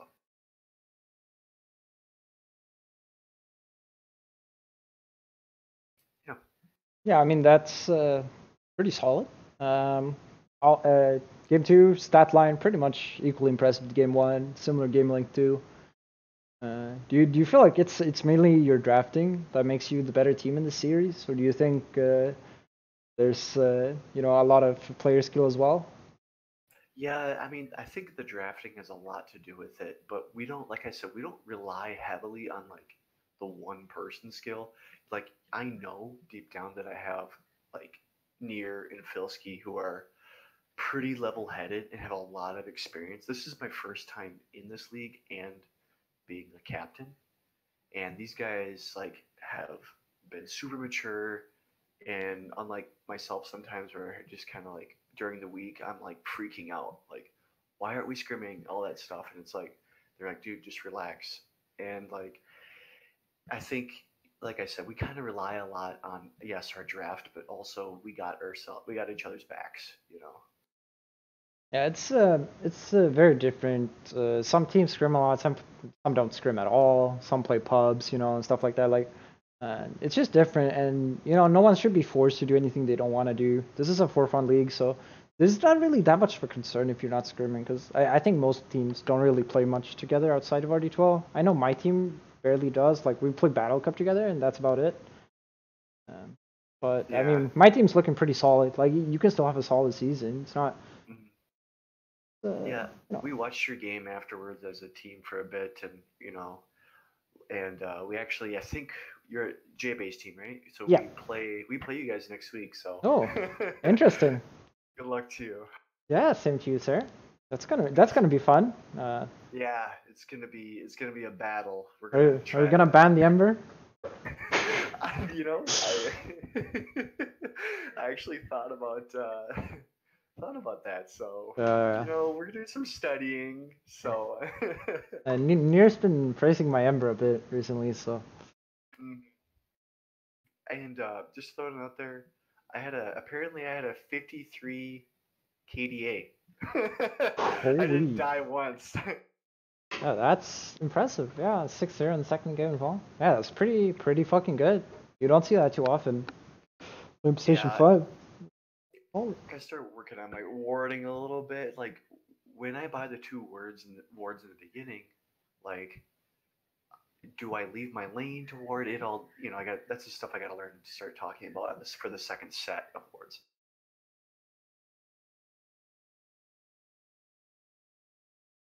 Well, do you have any closing thoughts, any shout outs or call outs you'd like to make? Yeah, I want to take a shout out to everyone that is a part of RD2L for making it so fun, and my teammates for being good people. And yeah, this, like you said, it's just for fun, and it's I'll be definitely coming back for next time or next season or whatnot. Hopefully, it still goes on for a long time. Yeah, all right. Well, we're definitely glad to have you. So always nice to see new faces around. Thanks a lot for taking the time to join me on the show, and well, I'll see you for our games next week. Yep. Good luck. Yeah. Good night. All right. Next up, we got Oh Boy. Since Quasar DPA is not here to talk, he will be talking. Hello, Oh Boy. Yep. Can you hear me? Yeah, I can hear you just fine. How are you doing, sir? Good. How are you? I'm feeling solid, dude. Like an hour in or something, an hour 20, whatever. It's Yeah. moving forward. Took a minute. I mean, we had two 70-minute games tonight out here, so. Yeah, it's looks like you guys did fairly okay. Talk to me about what happened this game number one, which you obviously did not win here. The Bane game. Let's put it like this: we didn't have our captain in this game. We tried to wait on him. 2 minutes came in and they said let's just play, so we played. Yeah. Okay. First off, Love Muffin's carry, shaky, but it was fine. We actually almost won this game, which surprised me. I mean, we didn't have our captain, our main go-to. Hey, let's make some space for, you know, guy, and it was a rough game. We didn't have, we've also had some team stuff that's happened, but it happened there Yeah. sometimes. The Chaos Knight bias, Yeti, great pick. We really didn't know what we are going to do about it. We had Papa miss for family emergency, so we picked up our Colonel Squid here, one of my good friends. He signed up for RD2L, I think, a few years ago and played for somebody, and then he signed up again this year for a free agent. So Okay. take him play. Yeah. We just didn't do that good. Laning phase was I believe we won our mid and our Yeah. off lane. Mid and off lane were won, safe lane lost. Yeah. That's a pretty normal dispatch. Yeah, it is. And I feel like we're doing good at the start. I don't know what it just fell apart. I mean, Storm started getting big for no reason. It was just a disaster after they just started, snowballing with that Chaos Knight too. Yeah, I mean, you definitely gave Yeti one of his best heroes. Like he's known for his Chaos Knight and his Phantom Lancer the most. Yeah, we did a little bit of scouting, which of course, like I said, our captain wasn't there, so we let Vanilla draft. So it's not our usual drafter, but he did. I feel like he did fine. We banned their most two played supports, I believe, their Silencer and their Dark Willow that game, and I don't think we really focused on Ice City that game. Should have. I give him the credit for that. Yeah, all right. Do you have any more thoughts on game number one? Um, Not really. I mean, we had some bad timings and stuff I did wrong. I have to admit, vision wise. So Yeah. that's all my thoughts on that one. Yeah, all right. Let's take a look at game number two. Game number two, we did a lot better with, of course, our carry. Boyce decided to sit out, like he's been doing. Them Loves and him don't get along, which is like that. But Loves, I gotta say that man actually showed up and played. That surprised me the most, I think, because he's played mid for us the last, I mean, few games and our scrims and whatnot, and he did fine. I mean, he lost because it was just hard for him, and we didn't know why. So this game we try to change things around because Colonel Squid's a mid player and he played off lane, and that boy showed up with a tiny that we just didn't expect. This man was going off. We just had to sit behind him and we picked Chaos Knight this game. We got the hero that won last game, I guess, and took it with us. and then my warlock, I'm not known for it, but I can play it. So as a crusader level, so that's one hero I I mean, was yeah, you can always have a pretty decent impact dropping the rock, doing the fatal boss. Like you're always gonna do something as long as you just don't die first. You know. Yeah. Oh no! At level 20, I was dying. I was Yeah, I mean, you use your spells first though. You know. Oh yeah. Hit up arms rock and then run into him like kill Yeah, him. So yeah. Especially combine that with like an echo slam or something. You know, that's like an entire team that can die just to I that. think that Vanilla did have like this one like god tier echo slam with the rock put in it, and it just turned the whole game. Like we lost all three of our lanes almost. Like besides of course muffins. I think we drew. I guess you could say it wasn't bad, but still, I mean we basically lost all three lanes, which is say. But I mean, yeah, I think this Clinks might have thrown the game with his item build. Honestly, also Yeti's items are very slow. the the thing that was weird to me was when we get off like say they left Q or Q Spot, I don't know how to say his name, but Smiles is what I call him because that's his name in Discord. They left him alone for a good, I don't know, 15 minutes I believe. And I mean, of course, you're gonna give Chaos 15 farm, he's gonna get Blink Dagger, Heart, whatever he needs. And then they just focused Colonel Squid, and that was about it. I think they had like 4 games mid. And the weird thing about the Clinks is he didn't he didn't harass with his arrows because reflection. Sorry, and searing arrows it does 2 on the reflection. So he just didn't use it. And Colonel Squid was talking to us about that the whole game, like how he wasn't using it right. So it helped us out in the long run because they had more to help the lane. All right. But I mean, like I said, the Love Muffins just showed up to play, and that second game. I don't know if he let his brother borrow his keyboard or something, but No, he actually has the potential to be a pretty good player, but he has some other negative qualities. So I mean, like I said, we've had that and we've experienced it. But the thing is, if he can get through his head that hey, let's play as a team, and it's just not just not just self-centered, I guess you could say more or less. He's a good player. Like he yeah, listens when he wants to. I mean, yeah. sure we're all our teenagers. I mean, we all know that hey, I'm the best there. You can't have the attitude in Dota. You have to be like, Yeah. all right, I have to help this team out. And like I said, he was making sure the team was actually in position, which surprised me because we usually have gloves or pop just run at him, and Yep. That was my strat 2 seasons ago when I had Loves and Pulp on my team. yeah, just run at him. Yep. But, Make Loves space was for me. I think there was only one time he really did get caught out. Like in the team fights, he just died. It just happened, and I mean, I think he got caught up one time by the Juggernaut and died by Omni Slash, but that's when he was lower level.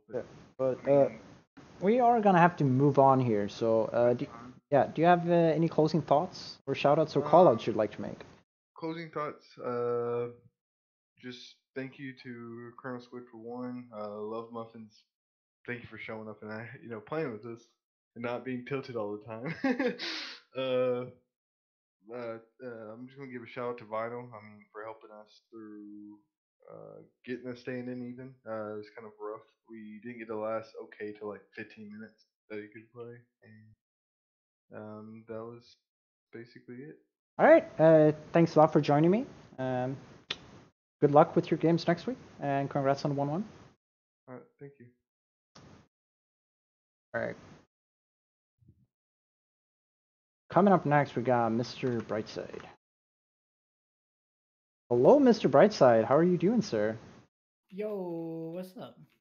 Well, you don't know what's up, I believe. I'm hosting this talk show here. I was hoping that you would talk to me about the one game we do have here. Really nicely. Yeah. Since we only have one game, could you tell me the results? The result? Yeah, we got O2'd. Okay. By Daywalker. Thank you. All right. So talk to me about this game that we have. So you have the second game, right? I don't know which is first or second. 35 minutes long, 32-18 score. Okay, so that was the game we came out of lanes fairly happy. They first phase Invoker, by the way. Like I was planning on banning it in the second phase, and then I just picked it. I was just like, what? So we put the PL mid because I didn't have a great team against PL, and then we ran Necro against a Centaur. So I pretty much had like the free lane. I'm pretty sure I was like 2k gold up on everybody at some point. And then we killed mid with the SB Reaper gank, got the T1 mid, and we felt really strong. And so we tried to force bottom, and then we just got fucking destroyed by like I think he got like a 2-man EMP on me +1. And then we just lost the fight. And the game was just really hard because they hit this like 5-man timing. And we didn't really have anybody that could sit in the front. So a lot of the game was just pretty much like just me like playing on the wrong part of the map when I should have probably just stayed in my lane and just pressured. I tried to like force it too hard, and that just allowed them to like pretty much played right into their hands when we had a skirmish heavy lineup and they had more team fight. So we just kind of we like misread how we could play the game. And then we just got punished super heavily for it because they have a Luna. So our buildings just got fucking demolished. Yeah, I guess they got a Rax advantage at the 24 when you like team wiped them. They had a Rax advantage before that. Yeah, so they killed like 2 of us, and then they took our T3, and then we just couldn't contest, like the typical Luna. Yeah. Once the tower falls, you know. Yeah, once the tower falls, the Rax are probably dead too, pretty much. Yeah. So they had that going for them the entire game, but we actually. You made a nice comeback with that wipe right there. We could still play the game. Like we caught the Luna the next time they pushed. We just hit all our buttons before she BKB'd and killed her right at the start and got like a team wipe. And then I wanted to make an aggressive play before they got to our base again. So we hit all of our buttons on the Invoker and he lived, and that was just GG. Like we smoked. We had really good vision. Like shout out to the supports, honestly. Like we had fantastic vision that game, trying to make aggro moves. They bought 0 sentries. Yeah, that was not great. They bought 0 sentries. Of course you have great vision. They bought 0 sentries. Yeah, but even then, like we had deep vision somehow. Like when we were getting killed like on the other side of the map. So like I don't know if I taught them something or if they just picked up a few tricks, but I was very impressed with the way we warded in both games. We just misexecuted.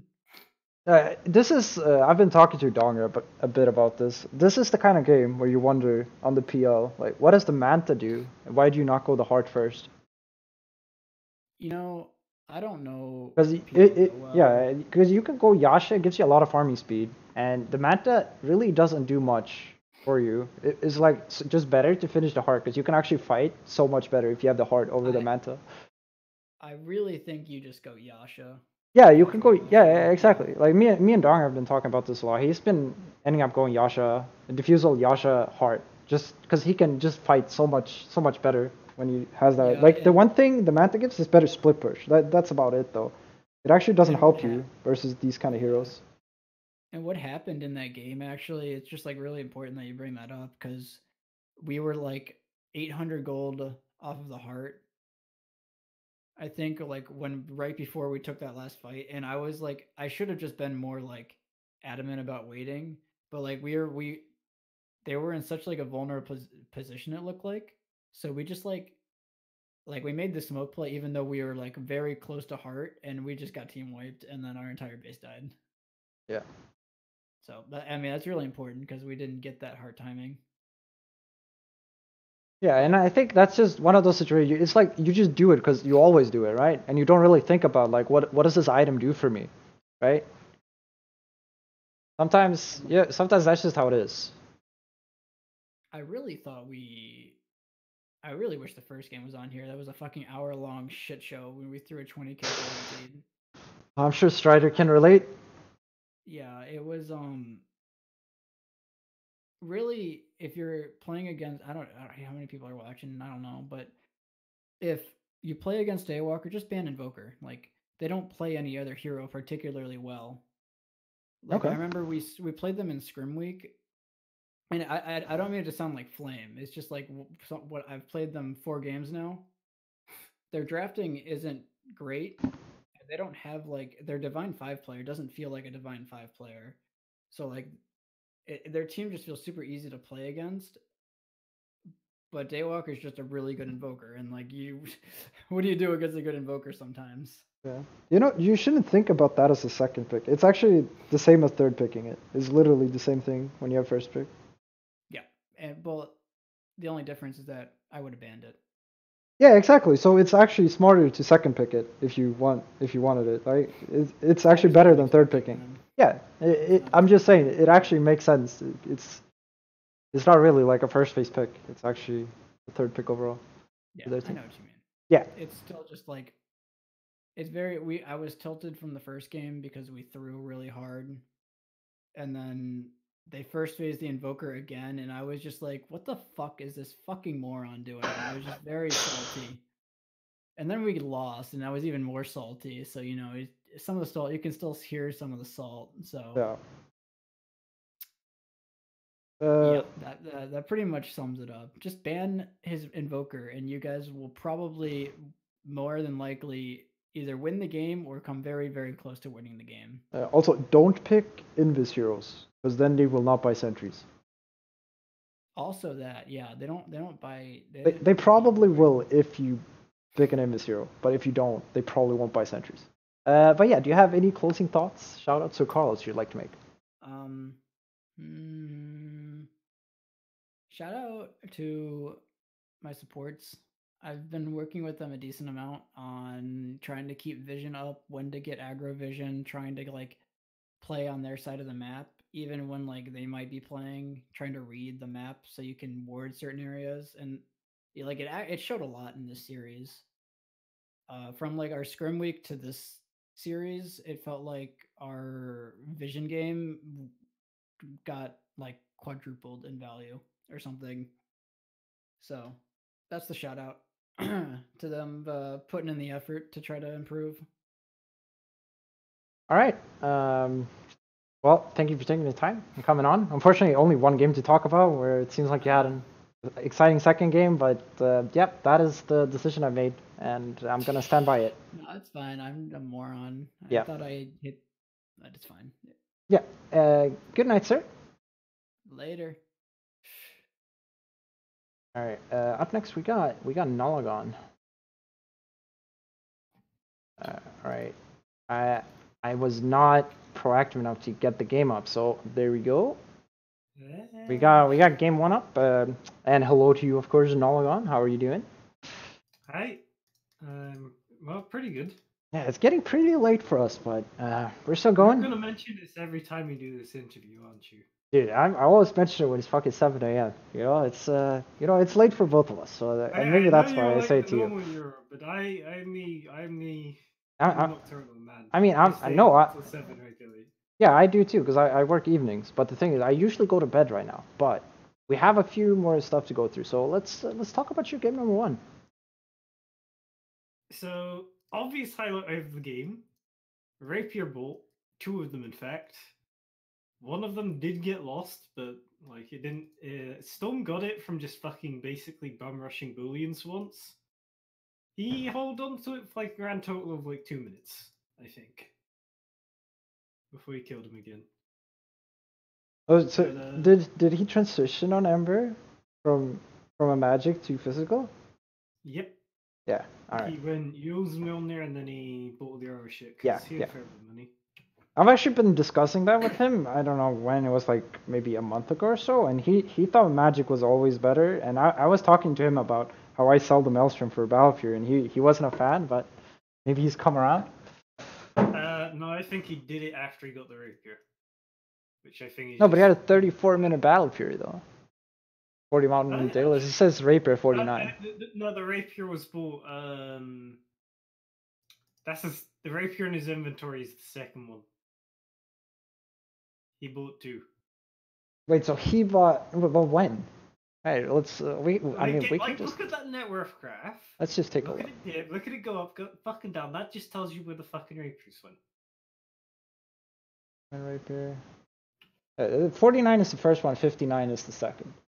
So he bought. Yeah, he bought Yule's Maelstrom Aeon Disc. Then he bought a 34-minute Battle Fury Crystallis, and then finished Aeolus. So yeah, I guess he did turn on in that case. Yeah. He was definitely thinking about that rapier. Yeah, I don't know. Have you seen the Twitch clip? Bolins prepares to make a play or something like that. Oh yeah, and He buys a remnant. He buys a rapier. He accidentally remnants into the entire enemy team and instantly dies. If he ever does that, I'm instantly calling GG. Oh, he actually didn't. He didn't have buyback when he did it either. That was the best part. The game's just over. Oh. All right, but yeah, we had a game. Game 1, it was. It could have. It lasted a whole hour, but it could have lasted like fucking 20 minutes left if they had any other mid but Storm. Like for the last 20 minutes of the game, he was just zipping out to lanes and fucking just killing the creep wave with fucking zip damage and fucking TPing. That was his life. It was annoying as shit. I was hiding next to like this week he's fucking Outworld, I guess I just call him. My mid player changes names. I was just hiding with a Shadow Blade Hex next to fucking my mid and Booleans. Yeah, just waiting for him to fuck up. Yeah. Schizo game 1, he actually did barely anything. And to be fair, it was pretty reasonably countered, but like he was meant to be the problem child for us, and he kind of was game 2. But game 1, he was not problem child. And they picked Oracle, which is so weird, and it did basically nothing for them. I wonder why they wanted the Orca. I guess it's always good versus Ember. You always remove the Flame Guard, but no, we picked Ember into it. We didn't really care that much. much. I mean, that's the only thing that it does. They picked it after. Is it to counter the Warlock in lane?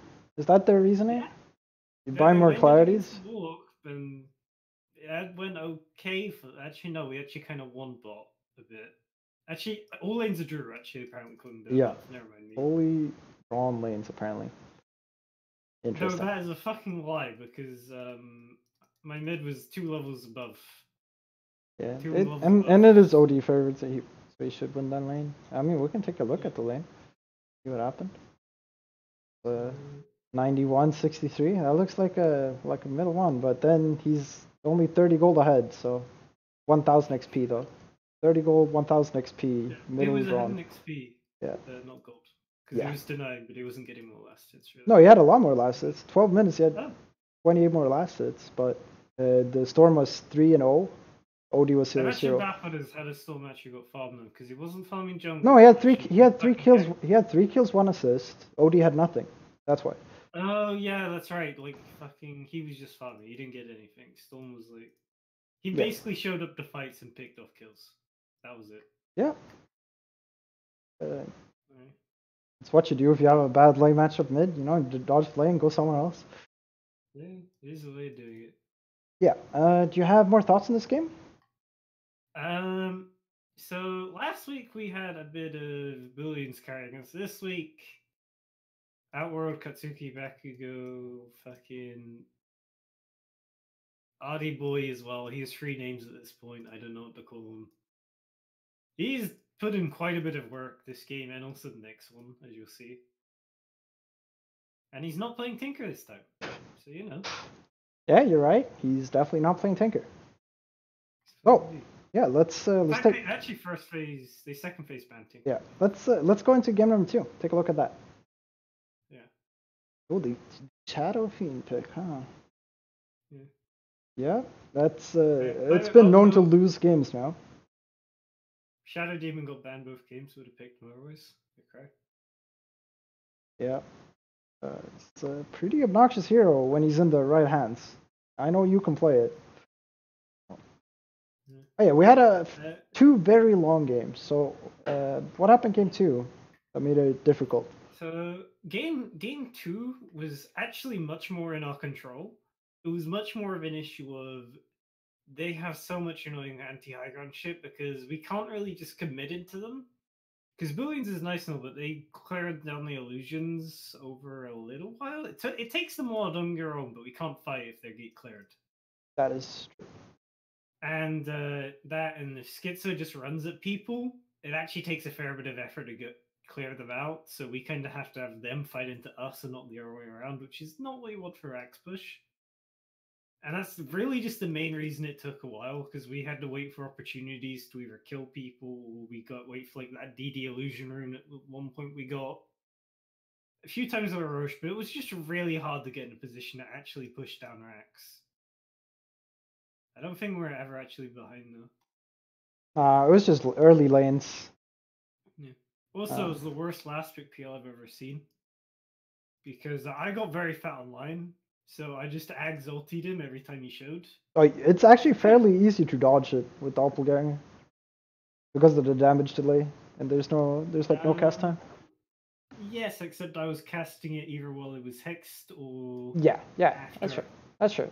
But I'm saying Or in a fight, if you're actually if that's what you're focusing on in a fight, you could actually dodge it, but it's not the longest cooldown anyway. He's got so much shit he's got to dodge, so he's got to worry about silencer roll, fucking Boolean stunning his ass, Quap hexing him, like. Yeah, and you have decent wave clear with Everyone- the Queen of Pain build gives you pretty good wave clear, or illusion clear. Yeah, like she was the main way we get it. Me plus her, and it's like he's just dead even if he pops Doppelganger, like we clear him again. That was pretty good. But this game, like, they really didn't do much. Like the graph kind of shows it's like bit even early game when we're just farming each mutually, then we decide to go for map control. Around about 20 minutes in, we kind of wreck their face, and it's just slow decline into victory. Yeah, that's what it looks like. Just didn't want to overcommit to anything. Just take it nice and slow, win the game, easy way. I mean, we did actually all die at one point, I think, and that's like, I think That that's was very early when you all died. That was a spike up at 32. We had a really bad fight where 4 people died. Oh, you actually died too just after. Yeah, I was the only. No, Pugman died twice, and then we lost me, and then we lost pretty much everyone over the first like 3 minutes. Not great, but we won because you won the game. And it was kind of scary because they could always push down the buildings quick with fucking Shadow Fiend AC when they got that, but like they never really got that close to Axe. Like they actually sieged us a few times, but I would just keep on ulting the PL, and he can't fucking stand up to that. Yeah. So that's fun. No doppel dodge. Well, you can't do it if you can't see it, right? You actually can, because the damage is after the effect. It's a 0.25 second cooldown. It's the same with Laguna Blade. Yeah, but I think the cast time is 0.1 seconds, and his ping, unless his ping is below 50, I think it's physically impossible. I don't know about physically, but you're probably right. It's not easy, but I think if you see the line, you should be able to do it. If you see me raise my hand, yes. If you see the yellow thing, you're fucked. Possibly, yes. Well, that's when you manta, dude. All right, I have to move this long because it's getting really. I still have some people to go through, so. Yeah, no, fair enough. So. Yeah. Closing shout out. Outworld did really fucking well this game, especially. Booleans did pretty good as well, but that's kind of expected of them at this point. And callouts fucking kids, so you need to up your game. You're not a big issue either game, and you're meant to carry move. All right. Well, thanks for taking the time. Congrats on the 2-0. Yeah. Might see you next week. Who knows? I gotta go deal with Wise first. Weeb versus Weeb team. Well, we'll find out. I definitely have a tough matchup ahead of me as well, so I'll see. We will see. Ta-ta. All right, Cloudy Dota. Hello. Oh, we're finally here. Dude, it is so late. It is so late. I've been here for an hour. I wanted to sleep. Yeah, dude. For my team. I'm sure there's some other people that I'm gonna do that have gone to bed and haven't told me, but like, Yeah.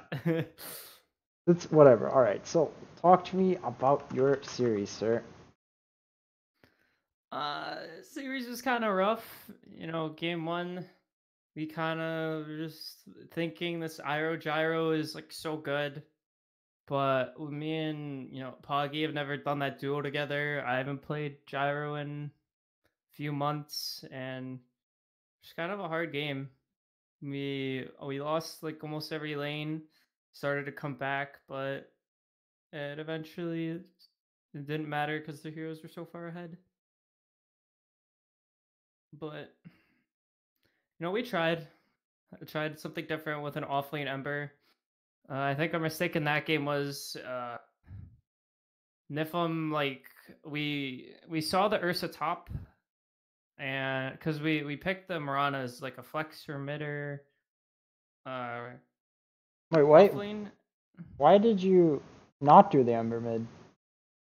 Because we did, and then we swapped, and then we put the Ember mid, and then Ember walked top, but Niflheim TP'd mid because he didn't want to walk to mid. Oh, yeah, I get it. And then we Okay. kind of just like stuck Yeah, with it. yeah, I get it. I understand. They won the what's it called, like dancing lanes? Is that what you say? Yep. I don't know, but they ended up winning that. So, but it is overall their lanes seems to have lost though, because draw win for you. Yeah. So after lanes you were looking okay. It's like pretty much an even game, right? But they took like a lot of early towers, and I didn't really have my timings were pretty bad. I didn't really have the space that I wanted or needed. I think that game is much different if I get my butterfly like even 3 or 4 or 5 minutes earlier, and then I have a satanic. I think that game's way different, but didn't really have the space. I'm not sure who goes ahead and makes space for your team either, because it's like it's pretty hard. Like all of you just want to hit creeps. Yeah. It's not the safest to split push either for any hero. You can actually just set up and kill anyone. That was rough. But you have rough games. Yeah, for sure. Any more thoughts on game number 1? I'm trying to move it a bit faster here. Yeah, nothing really. All right, let's take a look at game number 2. Game 2 was a teeth clencher to say the least. Volpeezy has like already 50 games on his Smurf on Meepo, and he's like, fuck it, let's go for it. We knew like during the draft that they wanted this Storm. It was Suzo's best hero. And when we saw the Ember ban last phase, we are like, do we want this Storm? We're gonna go for this last pick Meepo and see what happens. We felt strong in 2 lanes, mid and off lane, because me and the Undying ended up like absolutely crushing the Terrorblade. And Niflheim kind of just got like totally sacked ended up just leaving Discord and buying a Midas and hitting creeps.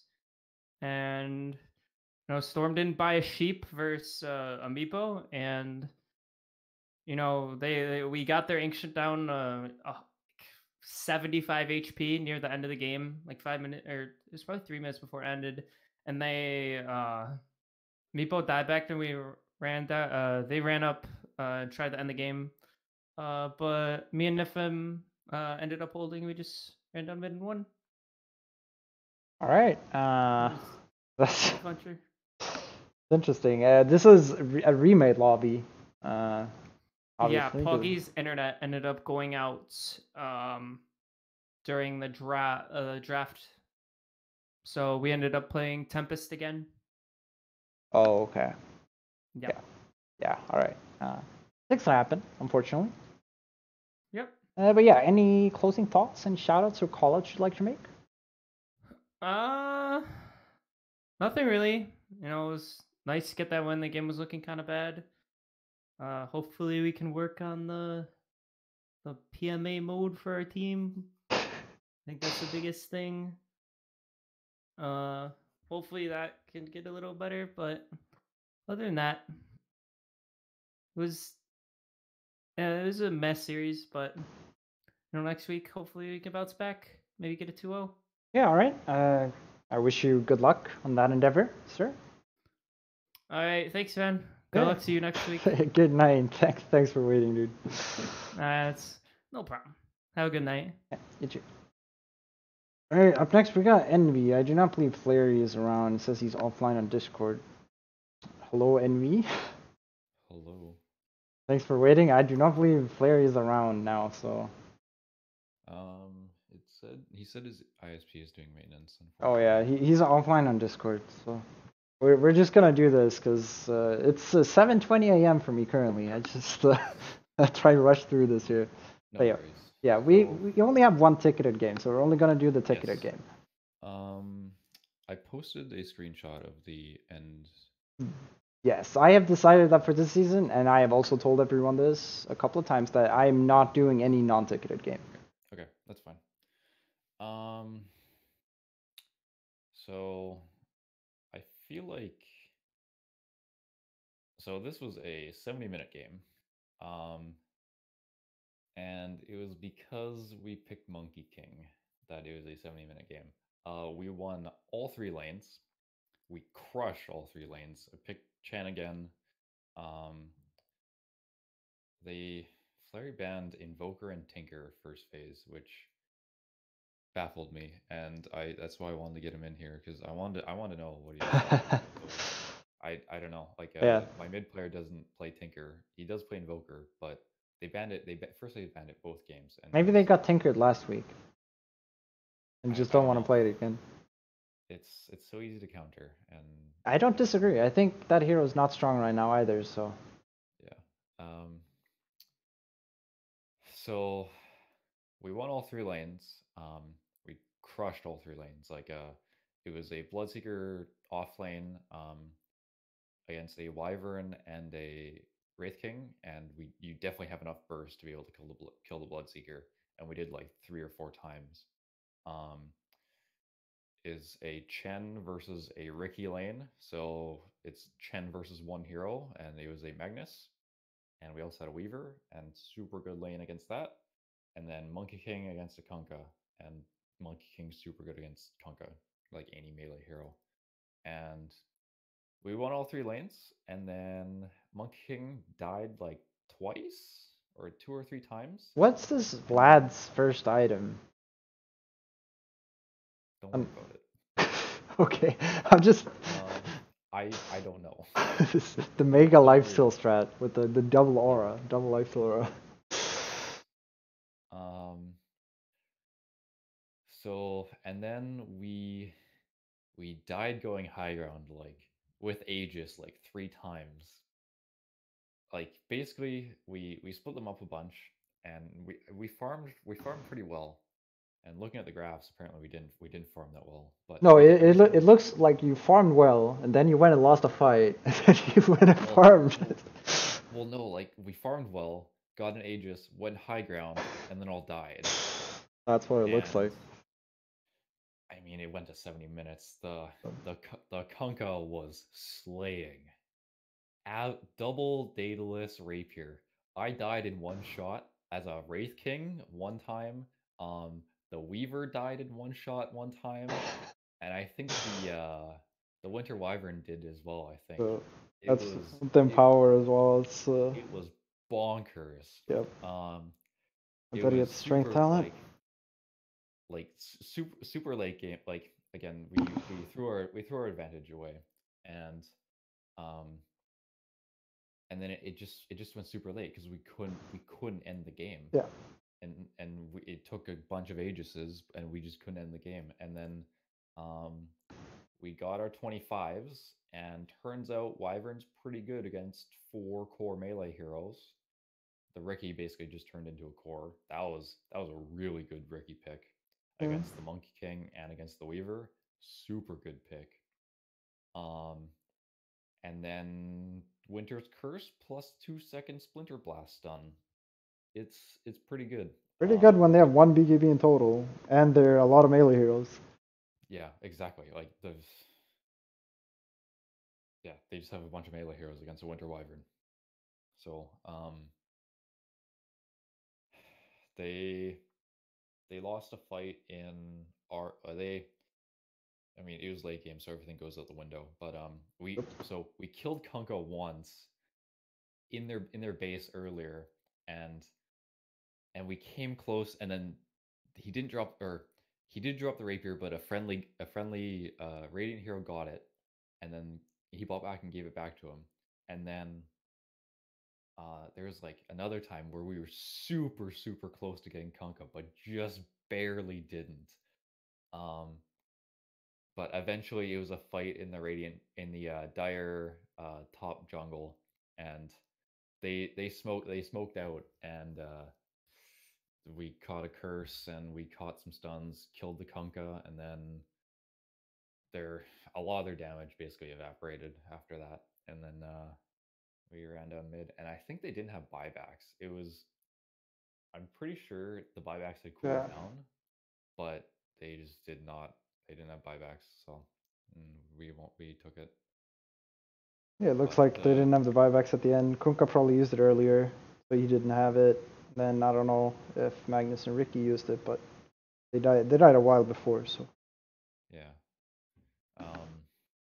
But yeah, their draft was weird. The Bloodseeker pick at 10 was good to counter the Weaver. I just forgot about the hero. But the Drow ban kind of weird. The CM ban kind of weird. Like CM's not even that good against. Yeah, so maybe they need to work on their drafting. I mean, it looks very interesting when you look at it. I think he needs to work on his drafting. Yeah. Some what was really weird first? Yeah, what was the total score, by the way? 2-0 for me. Yeah, 2-0. Thank you. Yep. All right, making sure I got the correct results. Yep. All right, do you have any closing thoughts? Any shout-outs or call-outs you'd like to make? Shout out to Matador, Matt Ryder, the Bat Rider game 1. That was not ticketed. That we did not show. Like I said, I had basically the exact same draft, except they picked Ember and it didn't pick Necro because you told me that Ember's really good against Necro. And I picked Lynx instead. Yeah, I mean, I don't know. I think I'm a good player. Maybe I just win the matchups that I play. I'm not sure. I just feel like it, and it's like you always feel safe playing Ember versus Necro too. It's like never a threat. Don't worry, I trust you. Yeah, all right. Thank you, sir. And thanks for staying so late. I think you've been in line for like an hour and a half or something. I am a PST player, so. Oh yeah, I mean, yeah, it's not easy being a European sometimes, so. But yeah, thanks a lot. Flurry says to make him look good.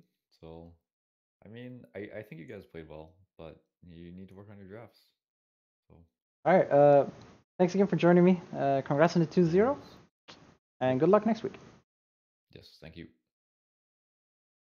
All right. Patch Thomas is not here, it seems, but we got Kingfisher. Hello, Kingfisher. Oh, hello. Let me ping my teammate here, Patch. Yeah, it doesn't look like Subject's gonna go, so. Sweet. Thank God, so I can go to fucking bed. Yeah, I think everyone wants to go to bed, myself included. Alright. So, did you pull the matches? Yeah, I have game 1 up right here, sir. Sweet. So, I'm new to this, so yeah. I'm gonna ask questions. We got Patch Thomas here as well. Welcome, nice. sir. Hello, friends. Yeah, some late night show here. Let's talk about game number 1. How did you guys feel that game went? You want to take this, Patch?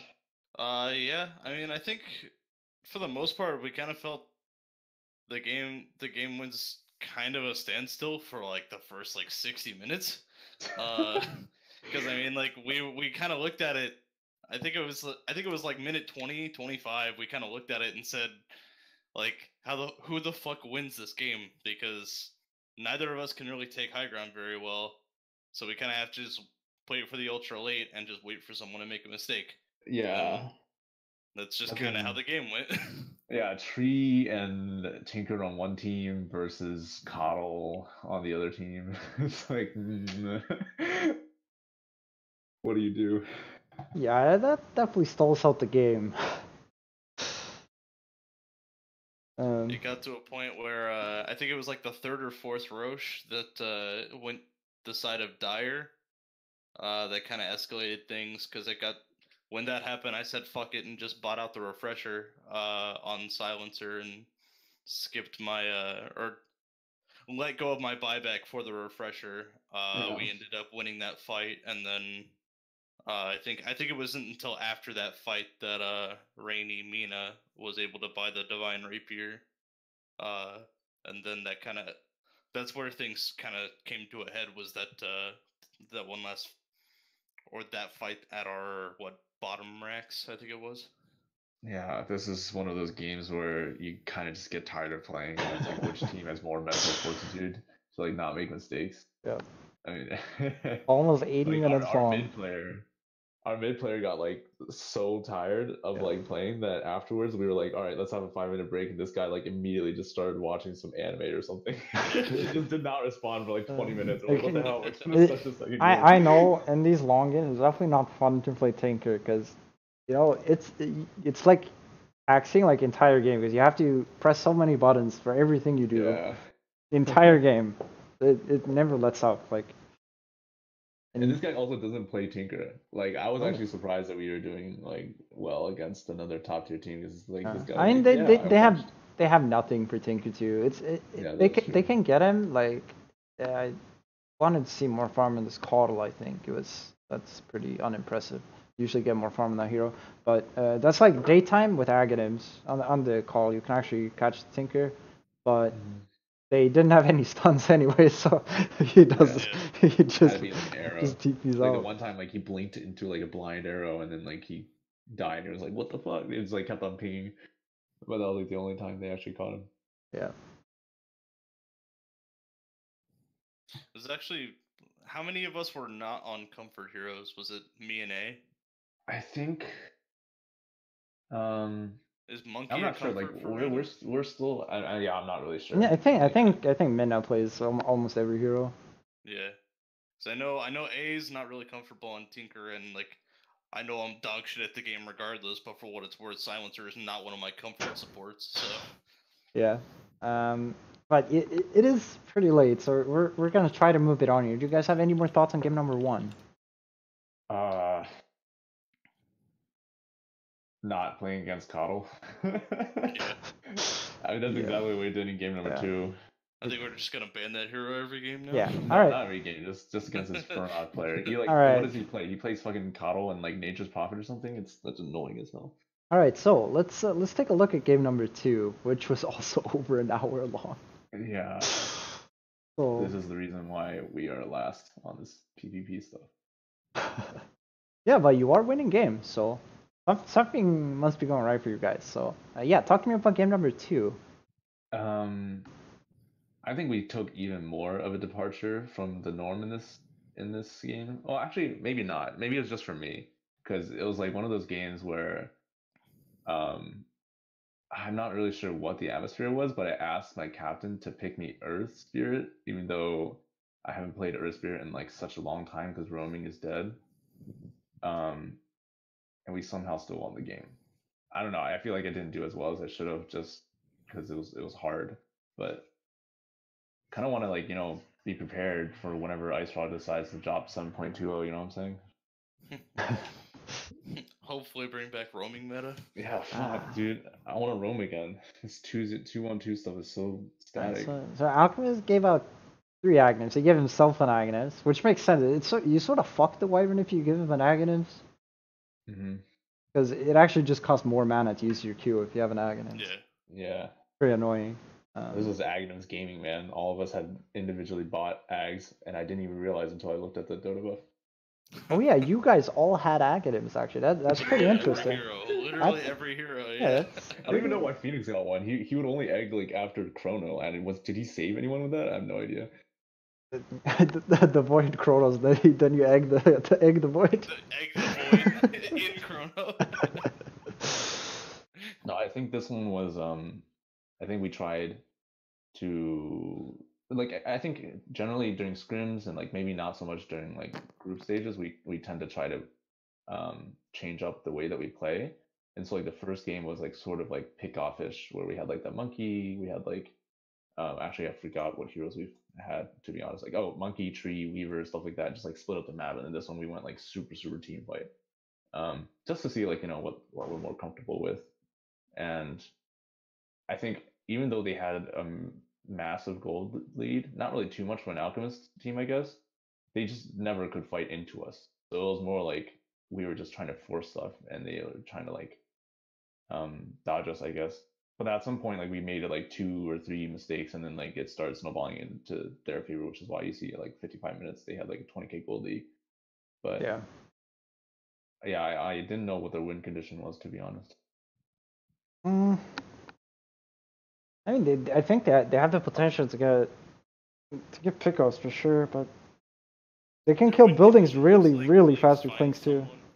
Yeah, they need to find and get pickoffs. Yeah. Honestly, oh wait, when do we do shoutouts? Because I was gonna make a shoutout. That's at the end. I mean, if you guys are done talking about the game, we can go into shoutouts and callouts if you'd like. I mean, what other stuff could we talk about? I Like, mean, what are I you wasn't in interested? game too, so King, you've got pretty much the floor on this one. Yeah, I mean, they Oh, you didn't watch it? No, my girlfriend was being needy tonight. Oh, all right. I mean, that's fair. Yeah. I mean, they let Zeus through, and I'm pretty sure like everyone was talking about banning A's, Kunkka, and his Zeus. I think they banned it first game. I was actually surprised that they didn't ban it this game. There was like some drogue ban. Didn't really understand that. I mean, it's a fine lane for Alchemist though. Yeah, yeah. I mean, it is good for Alchemist. I think they realized after we picked the Zeus that they're like, fuck it, we're just gonna pick Alch, and they're not gonna be able to do anything about it. Well, But then yeah, in game 1 they banned the Zeus second phase, and it looks like they prioritized the monkey silencer. yeah, the silencer was a Slark maybe ban? because you played it, and they like were super annoyed by it. I didn't think we had a good silencer lineup. Just given our first 2 picks, like Enchantress, Phoenix, like what the hell is the silencer gonna do? Yeah, I think ultimately A did really well on Zeus, and we had a natural Spirit Vessel builder in the Earth Spirit. We were actually thinking about choosing Ancient Apparition instead of Earth Spirit, but because it was weird. They had like we had a bunch of healing, they had a bunch of healing as well, so it was like why don't we just deny pick it? And Yeah. I think it would have been pretty good. Yeah, it could have been solid. Not the strongest laner though. Doesn't do too much. Like with Yeah, but then we have an more Enchantress. potential. Like, do you think Earth Spirit is good at laning? Like, No, it's pretty good when you have an Enchantress offlane actually to have, because Enchantress can lane solo pretty well, and that means the Earth Spirit's free to rotate around and set up kills in other lanes. Yeah. Like if you have the AA, there's like none of these lanes he actually does anything. So. But yeah, do you guys have any closing thoughts, any shoutouts or callouts you'd like to make? Yeah, shout out to Chip. I know it's really hard transitioning as like a core player to like a support player. He was mainly playing, I think, save lane carry or something, but like I think even week 1 he had like this great attitude where it's like, you know, I'm gonna support you guys, I'm gonna buy all the wards. And we're like, oh shit, this guy means business. He's in it to win it. So shout out to him for doing so well. And shout out to Shosho, man. Like this guy, I don't know what's been going on, but his kill death ratios have been really nice. I don't know whether or not he's just like some secretly god tier player, or if we've just been like playing around him so much. I mean, regardless, he's getting like ultra kills like randomly in this game as like what is it, Legend 5 to Ancient 1 player in a team in a game with like a bunch of divines and immortals. It's like crazy. Yeah, I think in our team environment really enables him as a player a lot.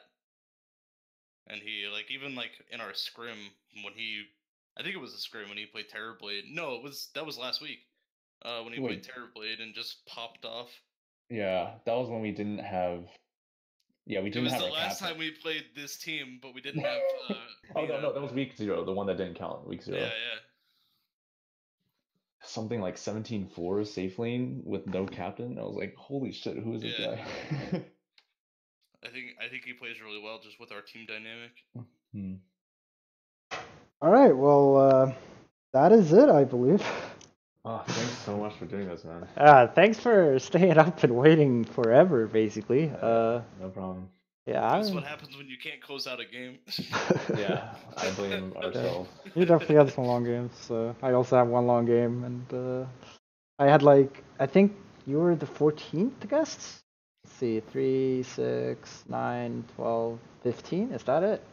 Quick math, and I'm tired, but 15 or 14, whatever. That's a lot of guys to go through. So yeah, thanks a lot, guys, for joining me. Congrats on 2-0, and good luck next week. You. All right, have a good day. It is day for you, right? It's like 7 a.m. Yeah, it's 7:40. All right, have a good one. Thank you. Have a good one, man. All right, see ya.